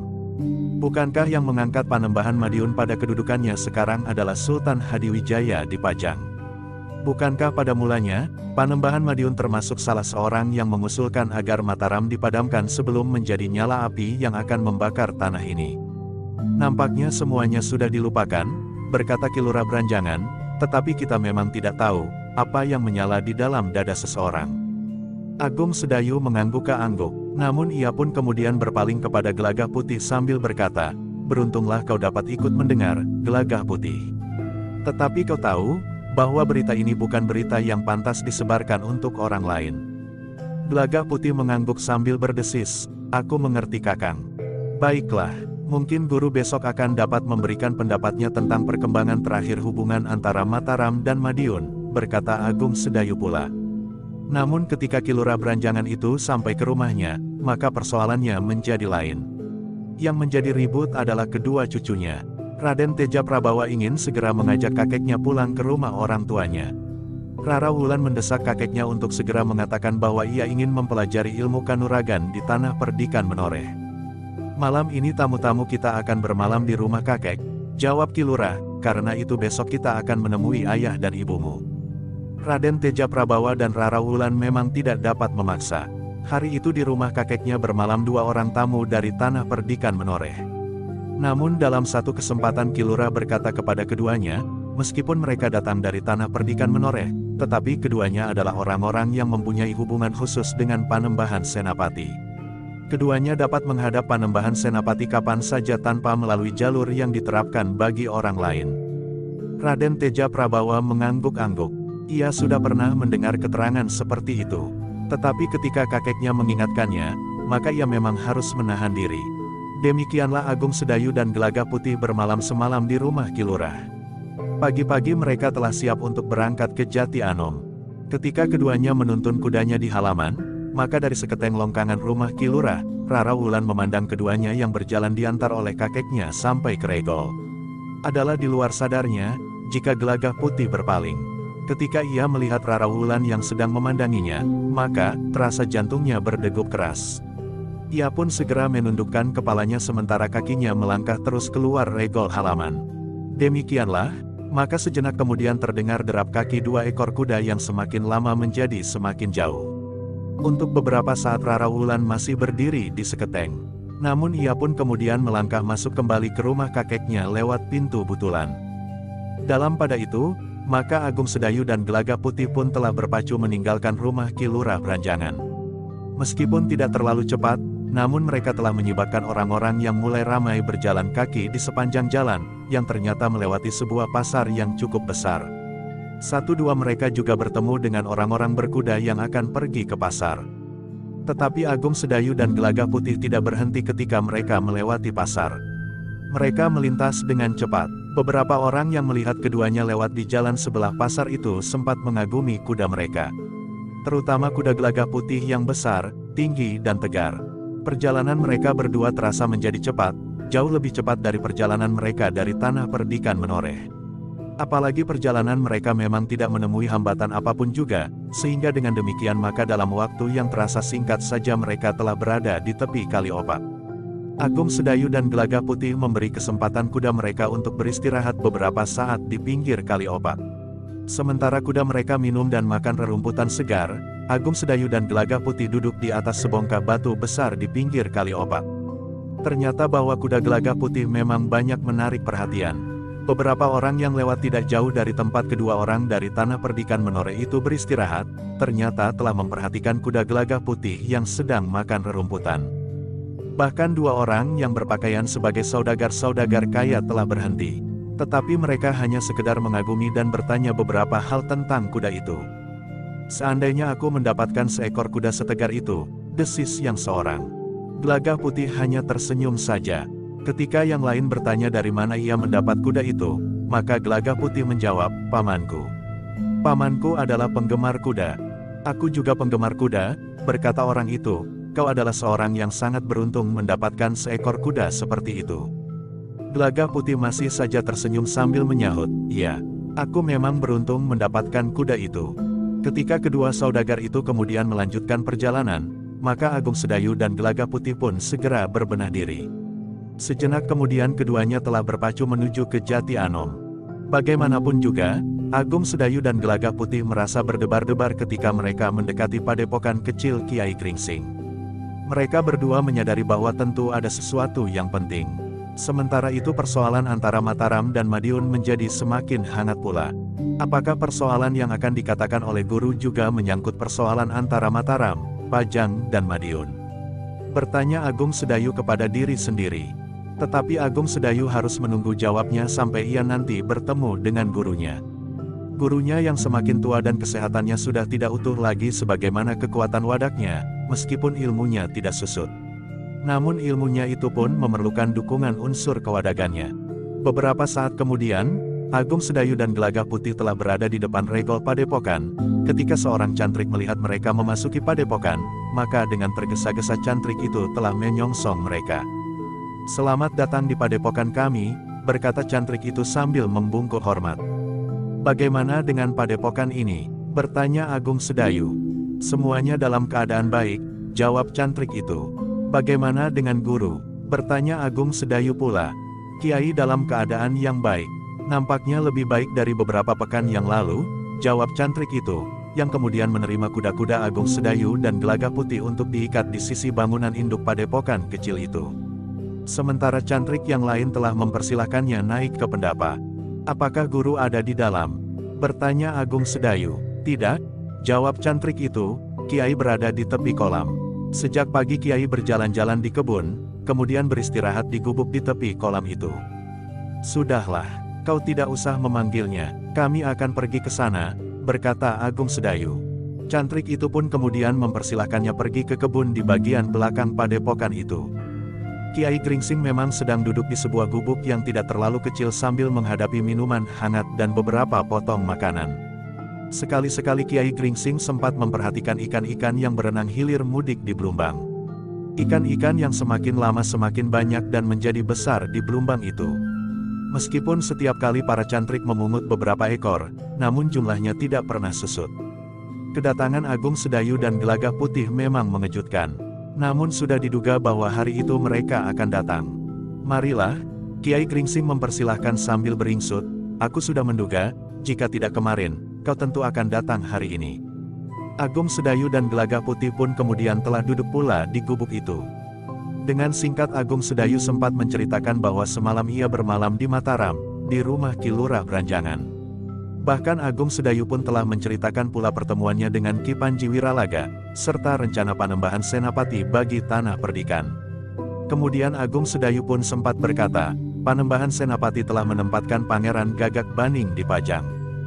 Kau mengatakan hal itu tentu dalam hubungannya dengan panembahan Madiun, desis Kiai Gringsing. Ya Guru, jawab Agung Sedayu. Kiai Gringsing mengangguk-angguk. Tetapi kemudian katanya kepada Agung Sedayu dan Gelagah Putih ketika seorang cantrik menghidangkan minuman dan makanan, minum sajalah dahulu. Nanti jika kau sudah beristirahat, kita berbicara tentang Mataram dan Madiun. Agung Sedayu dan Gelagah Putih memang tidak membicarakan lagi persoalan Mataram dan Madiun. Tetapi Kiai Gringsing mulai berbicara tentang kolam ikan yang telah diperluas. Kami telah membuat satu lagi, tetapi dengan cara yang berbeda. Kolam yang satu yang berada di sebelah pagar itu kami aliri air dari parit dan kami biarkan airnya tetap bergerak. Kami membuat kolam itu seperti rumpon. Kami beri bebatuan dan selangkah bambu dan daun salak, berkata Kiai Gringsing. Isi kolam itu tentu berbeda dengan isi kolam ini Kiai, sahut Gelagah Putih yang mempunyai kesenangan membuat pliridan dan rumpon. Ya, setelah 3 bulan kami membukanya. Kami mendapat beberapa kepis ikan lele dan kutuk, berkata Kiai Gringsing. Menarik, kapan lagi rumpon itu akan dibuka? Bertanya Gelagah Putih. Baru beberapa hari yang lalu kami membukanya, jawab Kiai Gringsing. Sayang sekali, desis Gelagah Putih. Kiai Gringsing tersenyum. Ia pun tahu bahwa Gelagah Putih mempunyai kesenangan turun ke sungai. Sungai di sebelah padukuhan induk Tanah Perdikan Menoreh adalah sungai yang tidak besar, tetapi hampir setiap malam Gelagah Putih turun 2 kali. Setelah minum minuman hangat serta berbicara tentang Jati Anom, Sangkal Putung dan Tanah Perdikan Menoreh, maka Kiai Gringsing pun berkata, aku memang ingin berbicara tentang Mataram dan Madiun. Aku sudah menduga, Guru, sahut Agung Sedayu. Tetapi aku tidak tergesa-gesa, desis Kiai Gringsing kemudian. Apakah Guru juga bermaksud memanggil Swandaru? Bertanya Agung Sedayu. Tidak hari ini, berkata Kiai Gringsing, tetapi besok aku minta kau memanggilnya. Agung Sedayu mengangguk-angguk, ia mengerti bahwa gurunya ingin berbicara dengan dirinya lebih dahulu, baru kemudian dengan adik seperguruannya, Swandaru. Dalam pada itu gurunya berkata, nanti malam kita mempunyai waktu cukup untuk berbicara agak panjang. Ada beberapa hal yang perlu dipersoalkan. Agung Sedayu mengangguk-angguk, agaknya gurunya memang ingin berbicara dengan tenang, sehingga tidak akan terganggu oleh apapun. Sebenarnya lah, ketika senja turun maka Kiai Gringsing telah berada di pendapa bangunan induk padepokan kecil itu. Gelagah Putih masih sempat menengok kudanya yang sudah dimasukkan ke dalam kandang bersama kuda Agung Sedayu. Ternyata bahwa Kiai Gringsing berkenan memanggil Gelagah Putih untuk mendapat kesempatan mendengarkan pembicaraannya dengan Agung Sedayu tentang perkembangan keadaan yang terakhir. Sejenak kemudian, ketiganya telah duduk melingkar di pendapa menghadapi minuman hangat dan beberapa potong makanan. Seorang cantrik mempunyai kecakapan membuat jenang nangka. Nah, cobalah, Kiai Gringsing mempersilahkan. Ketika Gelagah Putih mencicipinya, maka ia pun berdesis, enak sekali. Dari mana cantrik itu belajar membuat jenang nangka seperti ini? Kiai Gringsing tersenyum. Katanya, sejak ia datang, ia sudah memiliki kepandaian itu. Menurut keterangannya, ibunya lah yang mengajarinya. Gelagah Putih mengangguk-angguk. Namun setelah ia makan jenang nangka beberapa potong, ia pun mulai menggenggam beberapa buah beton nangka yang direbus. Ternyata beton nangka merupakan salah satu kegemarannya. Apalagi direbus dengan sedikit garam. Demikianlah, beberapa saat kemudian, Kiai Gringsing mulai bersungguh-sungguh. Katanya, kau aku minta datang kemari, karena ada sesuatu yang ingin aku katakan kepadamu Agung Sedayu. Agung Sedayu mengangguk-angguk. Dengan nada berat ia bertanya, apakah guru baru saja melakukan perjalanan? Iya, Kiai Gringsing mengangguk-angguk, tetapi bukan perjalanan yang berat. Aku hanya sekedar melihat-lihat keadaan. Sudah lama aku berada di padepokan ini tanpa melihat dunia luar yang sebelumnya sering aku jelajahi. Rasa-rasanya ada kerinduan untuk melihatnya. Karena itu, maka aku memerlukan untuk berjalan-jalan selama kira-kira sepekan. Apakah guru berjalan-jalan ke timur? Bertanya Agung Sedayu. Kiai Gringsing menarik nafas dalam-dalam. Namun kemudian katanya dengan wajah tengadah, berjanjilah, bahwa tidak semua yang aku katakan kepadamu dan didengar oleh Gelagah Putih, akan kalian katakan kepada orang lain. Kalian berdua harus pandai memilih, mana yang perlu dikatakan kepada orang lain yang berkepentingan, dan mana yang tidak. Aku berjanji guru, desis Agung Sedayu, sementara Gelagah Putih pun mengangguk, sambil berdesis, aku mengerti, Kiai. Nah, kalian berdua adalah orang-orang yang paling aku percaya di samping Swandaru. Aku tidak mencurigai Swandaru bahwa ia akan melanggar pesanku. Tetapi kadang-kadang dengan tidak sengaja Swandaru telah mengatakan sesuatu yang seharusnya tidak dikatakan kepada orang yang tidak berkepentingan. Agung Sedayu dan Gelagah Putih mengangguk-angguk. Mereka memang dapat mengenal sifat dan tabiat Swandaru dengan baik. Kadang-kadang tanpa disengaja apa saja terlontar dari mulutnya. Apalagi jika ia sedang marah. Dalam pada itu, dengan nada rendah dan bersungguh-sungguh Kiai Gringsing berkata, aku pergi ke Madiun. Agung Sedayu dan Gelagah Putih memang agak terkejut. Meskipun mereka sudah menduga, bahwa kepergian Kiai Gringsing itu ada hubungannya dengan kemelut yang semakin tebal di langit yang meliputi Mataram dan Madiun. Tetapi mereka tidak mengira bahwa Kiai Gringsing langsung pergi ke Madiun. Apalagi ketika Kiai Gringsing berkata, aku telah bertemu langsung dengan Panembahan Madiun. Guru, wajah Agung Sedayu menjadi tegang. Adalah satu kebetulan bahwa Panembahan Madiun pernah mengenali aku meskipun bukan sebagai Kiai Gringsing. Tetapi Panembahan Madiun mengenali cambukku, berkata Kiai Gringsing. Dan lukisan di pergelangan tangan itu, desis Agung Sedayu pula. Kiai Gringsing tersenyum. Katanya kemudian, siapapun aku, namun aku telah berbicara dengan Panembahan Madiun. Guru membicarakan hubungan Madiun dengan Mataram. Bertanya Agung Sedayu. Ya, jawab Kiai Gringsing, namun menurut pendapatku, keduanya sulit untuk dipertemukan. Meskipun pada Panembahan Madiun dan pada Panembahan Senapati terdapat keinginan untuk menyingkirkan kekerasan, namun jalan pikiran keduanya sulit untuk dapat bertemu. Lebih-lebih lagi di sekitar Panembahan Madiun terdapat orang-orang yang sengaja membakar jantungnya. Nampaknya memang demikian guru. Langkah-langkah yang pernah diambil oleh orang-orang yang tidak langsung mempunyai jalur hubungan dengan Panembahan Madiun menunjukkan kemungkinan itu, berkata Agung Sedayu. Tetapi Mataram harus berhati-hati. Madiun mampu menghimpun kekuatan yang sangat besar. Dari segi jumlah prajurit, Mataram tidak akan dapat mengimbanginya. Namun mungkin dari sisi yang lain Mataram dapat mengisi kekurangan itu, berkata Kiai Gringsing. Agung Sedayu dan Gelagah Putih mengerutkan keningnya. Dengan ragu-ragu Agung Sedayu bertanya, jadi bagaimana menurut pendapat guru, apakah ada pendapat yang harus didengar oleh Panembahan Senapati? Ya, jawab Kiai Gringsing. Jadi guru akan menghadap Panembahan? Bertanya Agung Sedayu. Tetapi Kiai Gringsing nampaknya justru ragu-ragu. Bahkan ia kemudian bertanya, bagaimana jika kau saja? Agung Sedayulah yang kemudian termangu-mangu. Sejenak ia berpaling kepada Gelagah Putih. Namun Gelagah Putih pun agaknya tidak mempunyai sikap tertentu. Karena itu, maka Agung Sedayu pun berkata, guru, menurut pendapatku, sebaiknya guru langsung bertemu dengan Panembahan Senapati, sebagaimana guru bertemu dengan Panembahan di Madiun. Bukankah sama saja bagi Panembahan Senapati? Kau adalah muridku, sehingga kehadiranmu di Mataram adalah atas namaku, berkata Kiai Gringsing. Tetapi pengaruh jiwani atas Panembahan Senapati tentu akan berbeda jika guru sendiri yang datang menghadap Panembahan Senapati, berkata Agung Sedayu. Kiai Gringsing mengangguk-angguk. Katanya, mungkin ada baiknya aku menghadap. Tetapi aku sekarang tidak lebih dari seorang laki-laki tua yang lemah. Jarak antara Jati Anom ke Mataram kurang dari sepertiga jarak perjalanan antara Jati Anom ke Madiun, berkata Agung Sedayu kemudian. Kiai Gringsing tersenyum. Katanya, aku mengerti maksudmu Agung Sedayu. Jika aku dapat berkeliaran sampai Madiun, kenapa aku tidak dapat pergi ke Mataram? Bukan maksudku guru, sahut Agung Sedayu dengan serta-merta.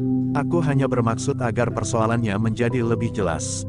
Tetapi terserah kepada guru, jika guru memerintahkan aku menghadap, maka aku akan menghadap. Kiai Gringsing masih tersenyum. Sambil mengangguk-angguk ia berkata, baiklah.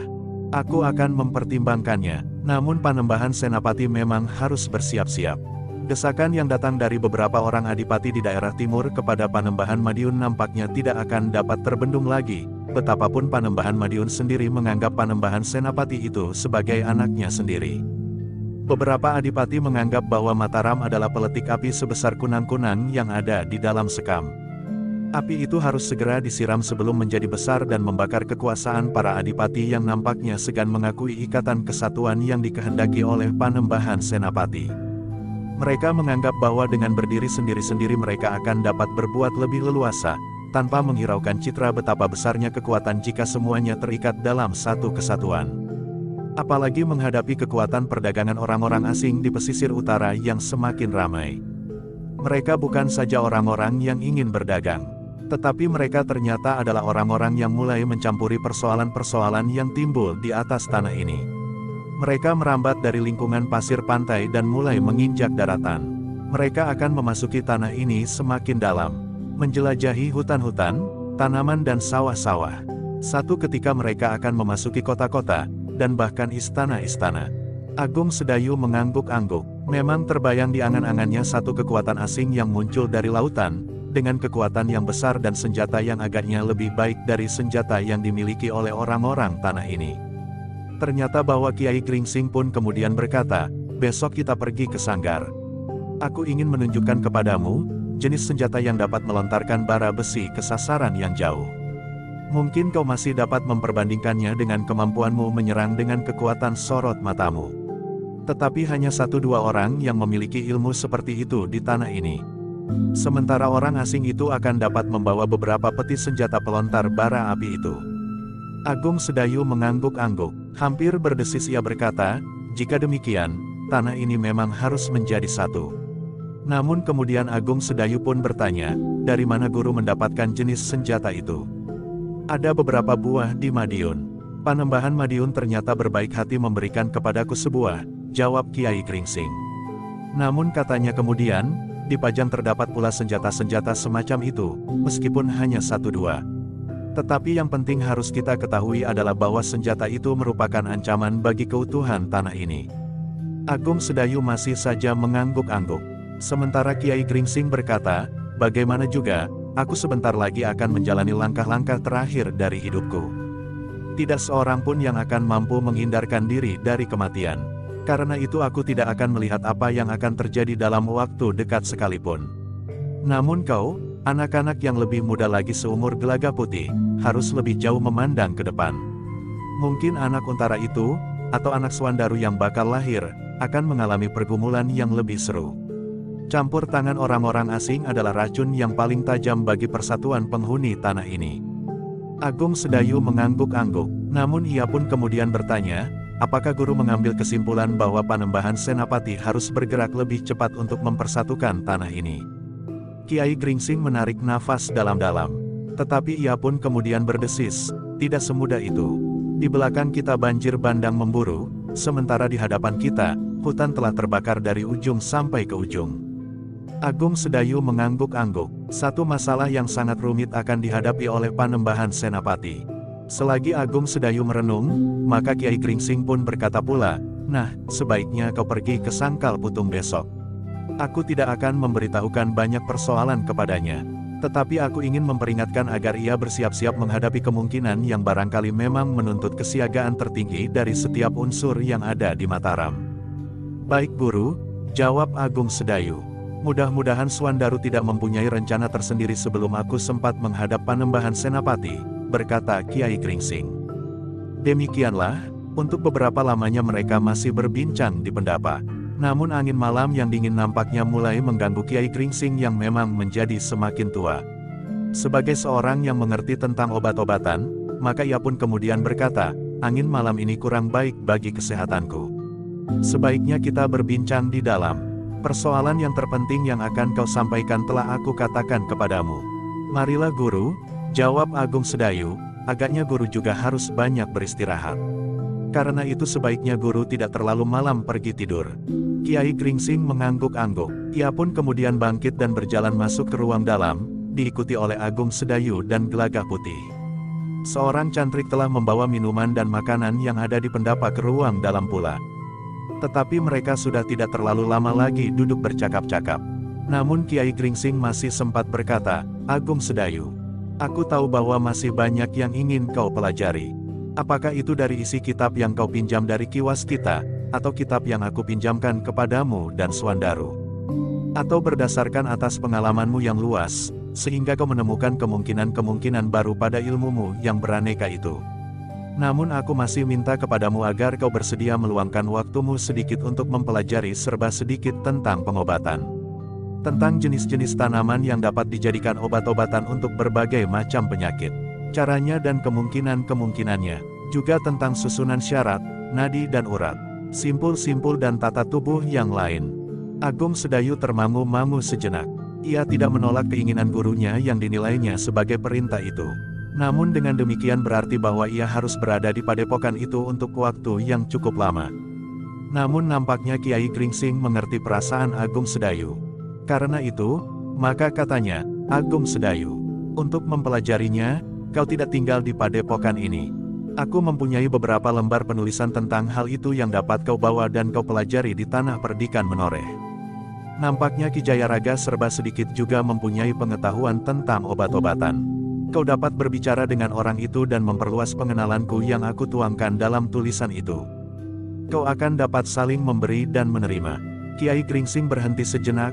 Lalu, namun di antaranya ada hal yang tidak sebaiknya dipelajari secara terbuka. Pengetahuan tentang berbagai macam racun dan bisa. Jika penulisan tentang hal itu jatuh ke tangan orang yang tidak bertanggung jawab, maka hal itu akan dapat disalahgunakan. Sementara itu kau adalah salah seorang di antara mereka yang kebal racun, sehingga kau akan dapat lebih banyak berbuat dan mempelajarinya. Agung Sedayu mengangguk-angguk. Ia menyadari bahwa pengetahuan tentang obat-obatan itu memang sayang jika begitu saja dilupakan, bersamaan dengan hilangnya seorang yang memilikinya. Karena itu maka Agung Sedayu pun menjawab, Guru, sejauh dapat aku lakukan, aku akan mempelajarinya.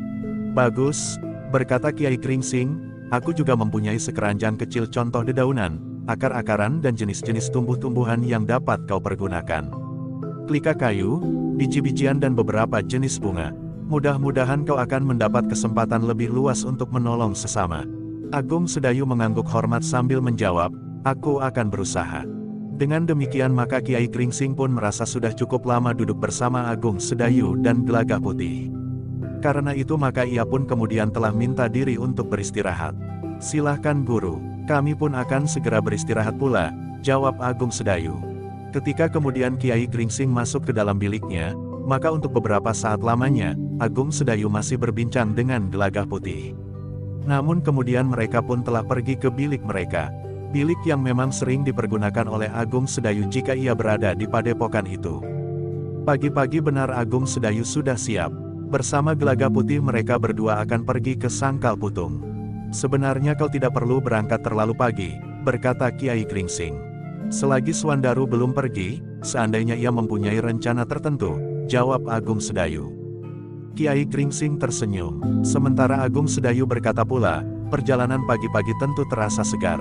Ya, di saat-saat matahari terbit, merupakan saat yang menyenangkan bagi sebuah perjalanan, berkata Kiai Gringsing, bagiku kesenangan seperti itu hanya merupakan kenangan saja.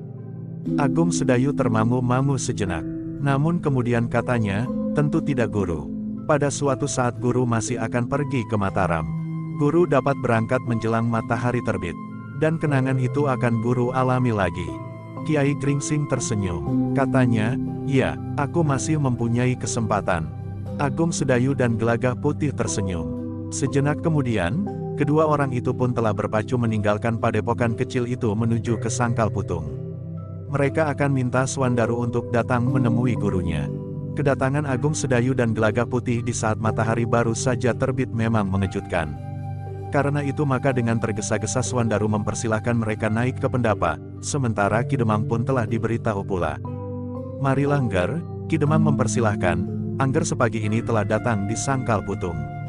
Apakah Angger datang dari Tanah Perdikan atau dari Jati Anom? Kami datang dari Jati Anom, Ki Demang, jawab Agung Sedayu. Oh, Ki Demang mengangguk-angguk. Kapan Angger sampai ke Jati Anom? Kemarin kami datang di padepokan. Guru memerintahkan kami untuk pergi ke Sangkal Putung pagi ini, jawab Agung Sedayu sambil duduk di pendapa, diikuti Gelagah Putih. Ki Demang pun kemudian sempat menanyakan keselamatan tamu-tamunya di perjalanan, serta Kiai Gringsing di padepokan Jati Anom. Baru kemudian Swandaru bertanya, kedatangan Kakang Agung Sedayu telah mengejutkan kami. Apakah kedatangan Kakang sekedar melihat keselamatan kami di sini? atau ada satu kepentingan yang akan Kakang sampaikan kepada kami?" Agung Sedayu menarik nafas dalam-dalam. Ia berusaha untuk menyampaikan pesan gurunya dengan hati-hati agar tidak terjadi salah paham. Justru Agung Sedayu yang tinggal di tempat yang jauhlah yang datang memanggil Swandaru, yang tempat tinggalnya jauh lebih dekat. "Adi Swandaru," berkata Agung Sedayu, "aku mendapat perintah guru untuk memanggil Adi Swandaru. Guru ingin berbicara dengan kita berdua." Swandaru mengerutkan keningnya, sebagaimana diduga oleh Agung Sedayu. Swandaru bertanya, "Kenapa justru Kakang Agung Sedayu yang memanggil aku? Siapakah yang telah memanggil Kakang Agung Sedayu?" "Seorang cantrik telah datang ke Tanah Perdikan. Sebenarnya guru ingin memanggil kita bersama-sama. Tetapi ketika guru bertanya kapan aku dapat menghadap, maka aku tidak dapat memberikan waktu yang pasti, sehingga dengan demikian guru menetapkan bahwa guru baru akan memberitahukan kepada Adi Swandaru setelah aku datang." "Jika demikian sebenarnya tidak perlu Kakang Agung Sedayu sendiri yang datang kemari," berkata Swandaru, "guru cukup memerintahkan seorang cantrik untuk memanggil aku menghadap." Tetapi Agung Sedayu tersenyum sambil menjawab, "Akulah yang menyatakan diri untuk pergi ke Sangkal Putung. Rasa-rasanya aku sudah terlalu lama tidak melihat Kademangan ini, sehingga rasa-rasanya ada semacam dorongan untuk pergi." "Terima kasih, Ki Demanglah yang menyahut, kunjungan Angger Agung Sedayu sangat kami hargai." Agung Sedayu tersenyum, sementara Swandaru berkata pula, "Jika demikian, aku pun berterima kasih pula atas kesediaan Kakang mengunjungi Kademangan ini. Rasa-rasanya aku sudah rindu akan bentangan bulak-bulak panjang yang hijau di musim tanam, dan menguning di musim memetik hasilnya," sahut Agung Sedayu. Sementara itu, Gelagah Putih hanya menundukkan kepalanya saja. Tetapi ia sama sekali tidak tersenyum seramah Agung Sedayu. Meskipun demikian Gelagah Putih masih juga berusaha menyembunyikan perasaannya yang tersentuh sikap Swandaru. Namun sejenak kemudian, maka Pandan Wangi telah hadir pula sambil membawa minuman hangat serta beberapa potong makanan. Sambil tersenyum Pandan Wangi berkata, "Selamat datang di Kademangan ini Kakang. Apakah Kakang tidak bersama dengan Sekar Mirah? Barangkali ia merasa rindu pula kepada kampung halamannya." Agung Sedayu tersenyum pula sambil menjawab, "Kali ini aku berdua saja dengan Gelagah Putih. Mungkin pada kesempatan lain yang tidak terlalu lama, Sekar Mirah akan datang. Setidak-tidaknya untuk menengok bayi yang akan segera lahir." "Terima kasih," jawab Pandan Wangi. Lalu katanya pula, "Bahkan aku ingin Sekar Mirah ada di sini di saat aku melahirkan nanti." Agung Sedayu mengangguk-angguk sambil menjawab, "Aku akan menyampaikannya. Tetapi aku harus memberikan ancar-ancar, kapan anakmu itu akan lahir." "Pada saatnya aku akan memberitahukannya," jawab Pandan Wangi. Namun dalam pada itu, Swandaru pun telah memberitahukan pula kepada Pandan Wangi, bahwa gurunya telah memanggilnya. Ia akan pergi ke Jati Anom. Tetapi ia tidak tahu, apakah ia harus bermalam atau tidak. "Silahkan Kakang," jawab Pandan Wangi. "Tetapi jika Kakang bermalam lebih dari satu malam, bukankah Kakang dapat meminta 1-2 orang cantrik memberitahukan kepadaku?" "Ya," jawab Swandaru, "sementara Kakang Agung Sedayu juga belum tahu, apa saja yang akan dibicarakan oleh guru." Namun dalam pada itu, Swandaru telah minta waktu barang setengah hari untuk bersiap-siap. Ia harus memberikan beberapa pesan para pemimpin pengawal Kademangan sebelum ia pergi ke Jati Anom. Namun karena jaraknya memang tidak terlalu jauh, maka Swandaru pun berpesan kepada kepercayaane, "Beritahu aku jika ada sesuatu yang penting sekali. Aku berada di padepokan guru di Jati Anom." Demikianlah, setelah makan siang maka Swandaru pun telah berangkat ke Jati Anom bersama Agung Sedayu dan Gelagah Putih. Perjalanan ke Jati Anom memang tidak terlalu lama.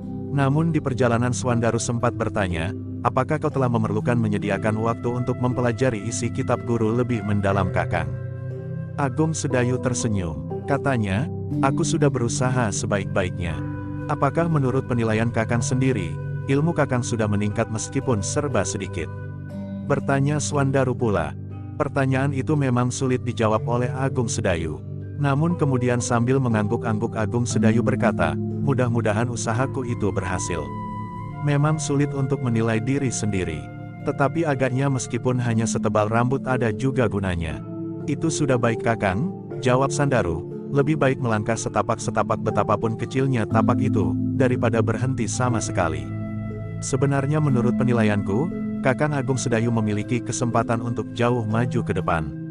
Namun segala sesuatunya tergantung kepada Kakang Agung Sedayu sendiri. Agung Sedayu mengangguk-angguk. Katanya kemudian, sekarang aku sudah dapat melimpahkan sebagian dari tugas-tugasku kepada anak-anak muda Tanah Perdikan Menoreh. Gelagah Putih dapat pula membantu mereka bersama dengan Prastawa, kemenakan Ki Gede, yang sekarang baru digelisahkan oleh hubungannya dengan seorang gadis. Tetapi nampaknya ia telah berusaha mengisi kegelisahannya itu dengan kerja. Dengan demikian maka aku mempunyai waktu lebih banyak dari masa-masa sebelumnya. Syukurlah, berkata Swandaru, Kakang akan dapat memberikan sedikit kebahagiaan kepada guru di saat-saat terakhir, jika Kakang dapat menunjukkan peningkatan itu kepada guru. Agung Sedayu menarik nafas dalam-dalam. Sementara itu Gelagah Putih rasa-rasanya menjadi sangat gelisah di punggung kudanya.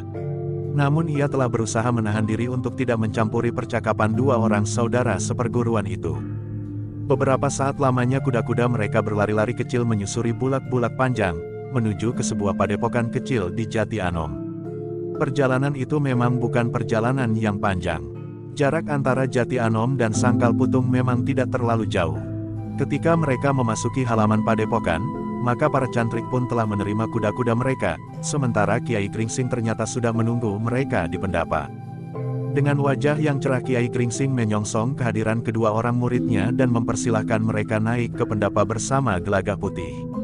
Untuk beberapa saat lamanya, mereka masih berbicara tentang keselamatan masing-masing. Sementara itu, seorang cantrik telah menghidangkan minuman dan makanan. "Apakah kau dapat bermalam nanti?" bertanya Kiai Gringsing kepada Swandaru. "Ya Guru, untuk semalam aku dapat bermalam. Tetapi jika perlu 2 atau 3 malam, aku akan memerlukan tinggal, meskipun aku mohon seorang cantrik dapat memberikan kabar ke Sangkal Putung," jawab Swandaru.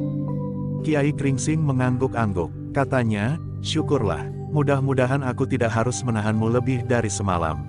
Swandaru mengangguk hormat. Katanya, "Aku akan menyediakan waktu secukupnya bagi guru jika itu memang sangat penting." "Baiklah," berkata Kiai Gringsing. Dan seperti kebiasaannya, maka Kiai Gringsing akan lebih senang berbicara di malam hari. Namun agaknya ada sesuatu yang ingin ditunjukkan kepada kedua orang muridnya dan Gelagah Putih. Karena itu, setelah minum beberapa teguk dan makan beberapa potong makanan, Kiai Gringsing telah mengajak kedua muridnya dan Gelagah Putih ke sanggar. Seperti yang dijanjikan kepada Agung Sedayu, maka Kiai Gringsing pun telah mempertunjukkan sebuah pistol kepada kedua muridnya. Senjata yang datang dari seberang lautan, dengan kemampuan melampaui senjata tajam yang sering mereka pergunakan. Memang bukan berarti bahwa senjata semacam ini tidak terlawan. Jenis senjata ini yang lebih besar pun nampaknya sedang diusahakan oleh Madiun lewat beberapa orang pemimpin daerah pesisir. Senjata yang disebut meriam itu memang mempunyai banyak kelebihan. Namun bagaimanapun juga tetap mempunyai keterbatasan. "Aku yakin bahwa Panembahan Senapati telah memahaminya," berkata Kiai Gringsing. Murid-muridnya itu pun mengangguk-angguk. Dengan nada rendah Agung Sedayu berkata, "Kita harus berusaha memahami watak senjata itu." Swandaru mengangguk-angguk. Namun tiba-tiba ia bertanya, "Apakah di Mataram sama sekali belum ada senjata sejenis itu?" Kiai Gringsing menarik nafas dalam-dalam. Katanya, "Aku telah terpisah dari kegiatan Istana Mataram. Mungkin aku akan mendapatkan keterangan kelak jika aku sempat menghadap." "Guru akan menghadap?" bertanya Swandaru. Kiai Gringsing mengangguk kecil. Sambil tersenyum ia menjawab pertanyaan Swandaru, "Ya Swandaru, rasa-rasanya ada dorongan untuk menghadap Panembahan Senapati, yang telah lama sekali tidak pernah bertemu." "Bukankah keadaan kesehatan guru kurang baik?" bertanya Swandaru. "Dalam beberapa hari ini aku merasa kesehatanku baik sekali. Apalagi jarak antara Jati Anom dan Mataram tidak terhitung jauh. Agaknya dengan duduk di atas punggung kuda aku tidak akan merasa letih," jawab Kiai Gringsing. "Kapan guru akan menghadap?" bertanya Swandaru. "Kita akan membicarakannya nanti," berkata Kiai Gringsing. "Aku juga belum menemukannya," jawab Kiai Gringsing. Swandaru termangu-mangu. Namun kemudian katanya, "Guru sebenarnya tidak perlu pergi. Guru dapat memerintahkan kami berdua untuk menghadap. Selain keadaan kesehatan guru, Panembahan Senapati tentu akan kurang memperhatikan kehadiran guru. Guru adalah orang yang kami hormati. Sehingga karena itu, maka biar kami sajalah yang pergi ke Mataram. Seandainya tanggapan Panembahan Senapati yang telah memegang kendali pemerintahan itu tidak sebaik yang kita harapkan, maka bagiku dan Kakang Agung Sedayu tidak akan terasa sangat pahit. Agak berbeda jika hal itu terjadi atas guru. Tetapi Kiai Gringsing tersenyum. Katanya, agaknya Panembahan Senapati tidak akan memperlakukan aku seperti itu, Swandaru. Bagaimanapun juga, ia akan selalu mengingat apa yang pernah terjadi serta hubungannya dengan kita. Kita yang akan selalu ingat akan hal itu guru. Tetapi agaknya berbeda dengan Panembahan Senapati, jawab Swandaru. Kiai Gringsing masih saja tersenyum. Katanya, aku masih yakin akan hal itu, Swandaru. Karena itu, aku ingin menghadap. Aku ingin bertemu langsung dengan Panembahan Senapati. Swandaru menarik nafas dalam-dalam. Namun ia pun mengangguk-angguk kecil sambil berdesis, jika itu yang dikehendaki oleh guru. Tetapi Swandaru masih juga berpaling kepada Agung Sedayu. Bahkan kerut keningnya menunjukkan keheranannya, bahwa Agung Sedayu tidak membantunya mencegah gurunya pergi ke Mataram. Nampaknya perhatian Kakang Agung Sedayu sekacang sepenuhnya telah tertumpah kepada tanah perdikan itu. Ia tidak menghiraukan lagi apakah guru akan pergi ke Mataram atau bahkan pergi untuk tidak kembali sekalipun, berkata Swandaru di dalam hatinya. Namun mereka tidak berbincang lagi. Mereka pun kemudian telah kembali duduk di pendapa. Kiai Gringsing sama sekali tidak lagi menyinggung tentang rencananya pergi ke Mataram, serta persoalan-persoalan lain berhubungan dengan kehadiran Swandaru di padepokan itu. Tetapi Kiai Gringsing lebih banyak berbicara tentang padepokan kecil itu. Tentang para cantrik dan tanah yang telah mereka garap bagi kepentingan para cantrik di padepokan itu.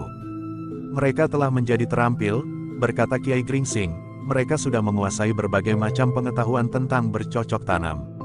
Tentang musim dan tentang kebiasaan beberapa jenis tumbuh-tumbuhan, pupuk dan cara memilih benih. Apakah guru masih juga memberikan pengetahuan tentang olah kanuragan kepada para cantrik? Bertanya Swandaru. Serba sedikit, sekedar untuk melindungi diri mereka sendiri jika mereka kelak di rumahnya didatangi orang-orang yang ingin merampas haknya, jawab Kiai Gringsing. Swandaru mengangguk-angguk, katanya, tentu ada baiknya guru.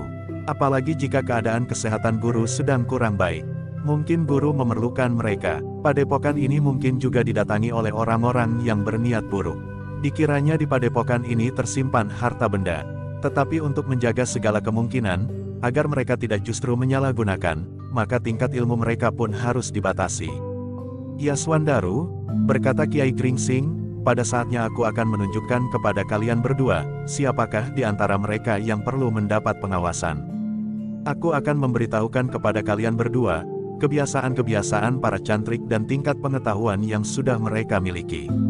Pengetahuan yang beberapa jenis itu, termasuk pengetahuan tentang obat-obatan. Kiai Gringsing berhenti sejenak, lalu, pengetahuan obat-obatan adalah pengetahuan yang langsung dapat dipergunakan untuk menolong sesama. Seperti yang sudah aku tawarkan kepada Agung Sedayu, barangkali kau pun memerlukan pengetahuan itu Swandaru. Tetapi Swandaru tertawa, katanya, mungkin bukan aku yang pantas untuk mengenalinya guru.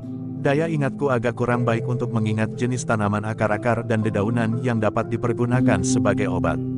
Mungkin Kakang Agung Sedayu akan dapat menjadi pewaris yang baik dari ilmu obat-obatan yang guru miliki, sehingga ilmu itu tidak akan hapus begitu saja. Kiai Gringsing mengangguk-angguk, katanya, memang mungkin kau akan kekurangan waktu untuk meneliti jenis-jenis dedaunan dan akar-akaran. Aku memang sudah menawarkan pula kepada Kakangmu Agung Sedayu. Apakah Kakang sanggup? Bertanya Swandaru sambil berpaling ke arah Agung Sedayu. Ya, aku akan mencoba, berkata Agung Sedayu, aku sudah mempunyai seorang pembantu yang mempunyai kesenangan menyelusuri rumpun-rumpun perdu di pinggir hutan. Ketika Swandaru mengerutkan keningnya, maka Agung Sedayu pun telah berpaling pula kepada Gelagah Putih. Kiai Gringsing tersenyum. Dipandanginya Gelagah Putih yang ikut dalam pembicaraan itu sambil berkata, kalau kau melakukan dengan tekun, maka akhirnya kaulah yang akan memiliki pengetahuan itu. Gelagah Putih pun mengangguk hormat, katanya, aku akan merasa senang sekali jika aku diperkenankan mengetahui serba sedikit tentang beberapa jenis tanaman yang dapat dipergunakan sebagai obat-obatan. Baiklah, berkata Kiai Gringsing kemudian, kalian dapat beristirahat sekarang. Malam nanti kita dapat berbincang-bincang lagi. Tetapi Swandaru menjawab, aku ingin melihat kebun di bagian belakang padepokan ini guru. Silahkan, Kiai Gringsing mengangguk-angguk, ada beberapa jenis tanaman baru.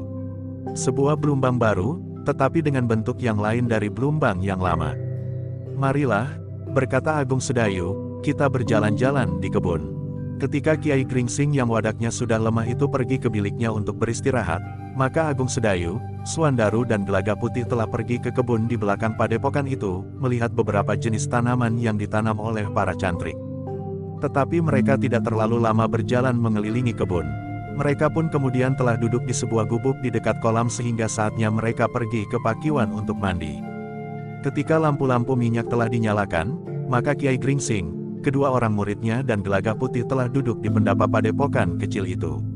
Sambil menghadapi minuman hangat dan beberapa potong makanan, mereka mulai berbicara tentang keadaan terakhir yang tentu akan mempunyai pengaruh, baik atas kademangan Sangkal Putung maupun atas tanah perdikan Menoreh.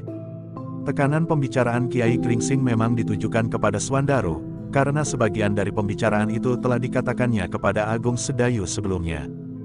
Jadi menurut perhitungan guru, Madiun dan Mataram tidak akan dapat menemukan jalan yang baik untuk memecahkan persoalan mereka. Bertanya Suandaru. Nampaknya memang begitu, Suandaru. Namun kita memang tidak dapat dengan pasti menutup kemungkinan lain. Tetapi orang-orang Madiun agaknya telah bersiap-siap menghadapi kemungkinan yang paling keras itu, berkata Kiai Gringsing. Suandaru mengangguk-angguk, namun katanya kemudian, nampaknya perang itu memang harus terjadi. Penempatan Pangeran Gagak Baning agaknya telah mempercepat pecahnya perang itu. Kiai Gringsing mengangguk-angguk, lalu katanya, karena itu Suandaru, kau harus bersiap-siap menghadapi setiap kemungkinan. Jika perang itu terjadi, maka ada dua kemungkinan yang akan kau hadapi. Sepasukan pengawalmu akan ikut serta dalam pasukan Mataram menuju ke Madiun, atau pasukan Madiun yang menyerbu ke Mataram akan melalui kademanganmu. Meskipun kemungkinan yang kedua itu kecil, tetapi mengingat kekuatan Madiun yang besar, hal itu mungkin terjadi. Jika Madiun memecah pertahanan Pajang, maka pasukannya akan bergeser ke barat. Seandainya Panembahan Senapati dengan cepat mengerahkan pasukan pertahanannya, maka kemungkinan terbesar Panembahan Senapati akan bertahan di seberang Kali Opak, sebagaimana pernah dilakukan melawan Pajang. Suandaru menarik nafas dalam-dalam, katanya, Sangkal Putung akan mempersiapkan diri guru. Jika pasukan yang besar datang dari timur, maka para pengawal Sangkal Putung akan bertahan sampai orang yang terakhir. Tetapi Kiai Gringsing menggeleng, katanya, aku akan menganjurkan lain Suandaru. Jika pasukan itu datang dengan kekuatan yang besar, maka sebaiknya para pengawal akan menyatukan diri dengan kekuatan Untara dari Jati Anom, kemudian bergeser ke barat dan memperkuat pertahanan di seberang Kali Opak. Jika pasukan-pasukan kecil dari Mataram harus bertempur sekelompok demi sekelompok, maka pasukan Madiun akan menggilasnya dengan mudah. Beberapa orang adipati telah menyatukan diri, karena agaknya mereka telah dihasut oleh orang yang sama. Apakah para adipati itu terlalu bodoh untuk dengan mudah mempercayai seseorang? Bertanya Suandaru. Tentu tidak, jawab Kiai Gringsing, tetapi pada dasarnya benih perlawanan terhadap berdirinya satu kekuatan di Mataram itu memang sudah ada. Kemudian seperti api yang menyala, maka seseorang telah mengipasinya, sehingga nyala itu akan cepat membesar.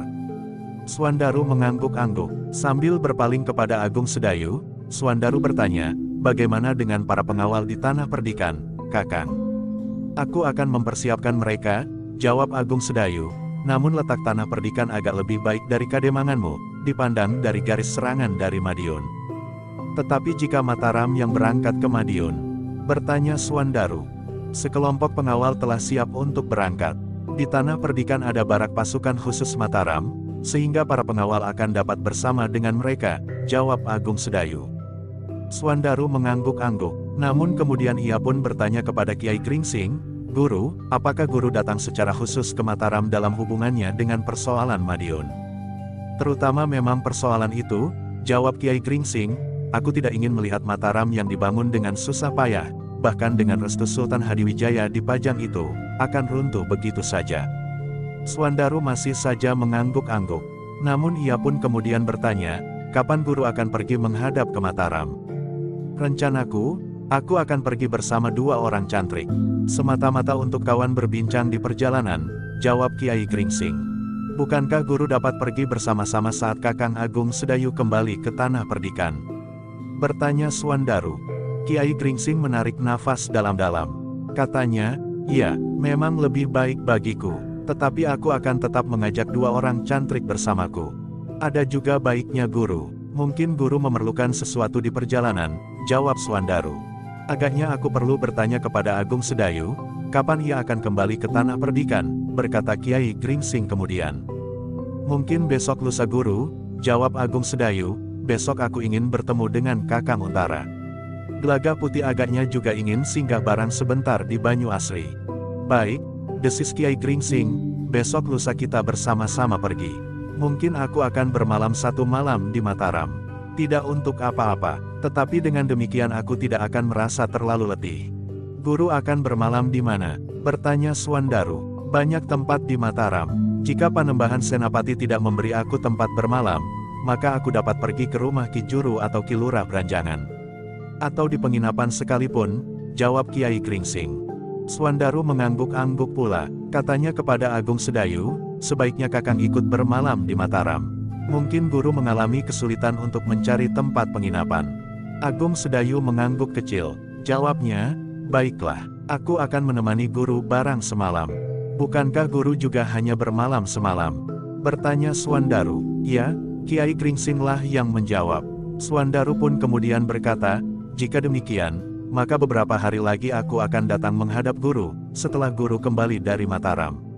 Mungkin ada sesuatu yang perlu segera aku lakukan. Bersambung ke jilid 239.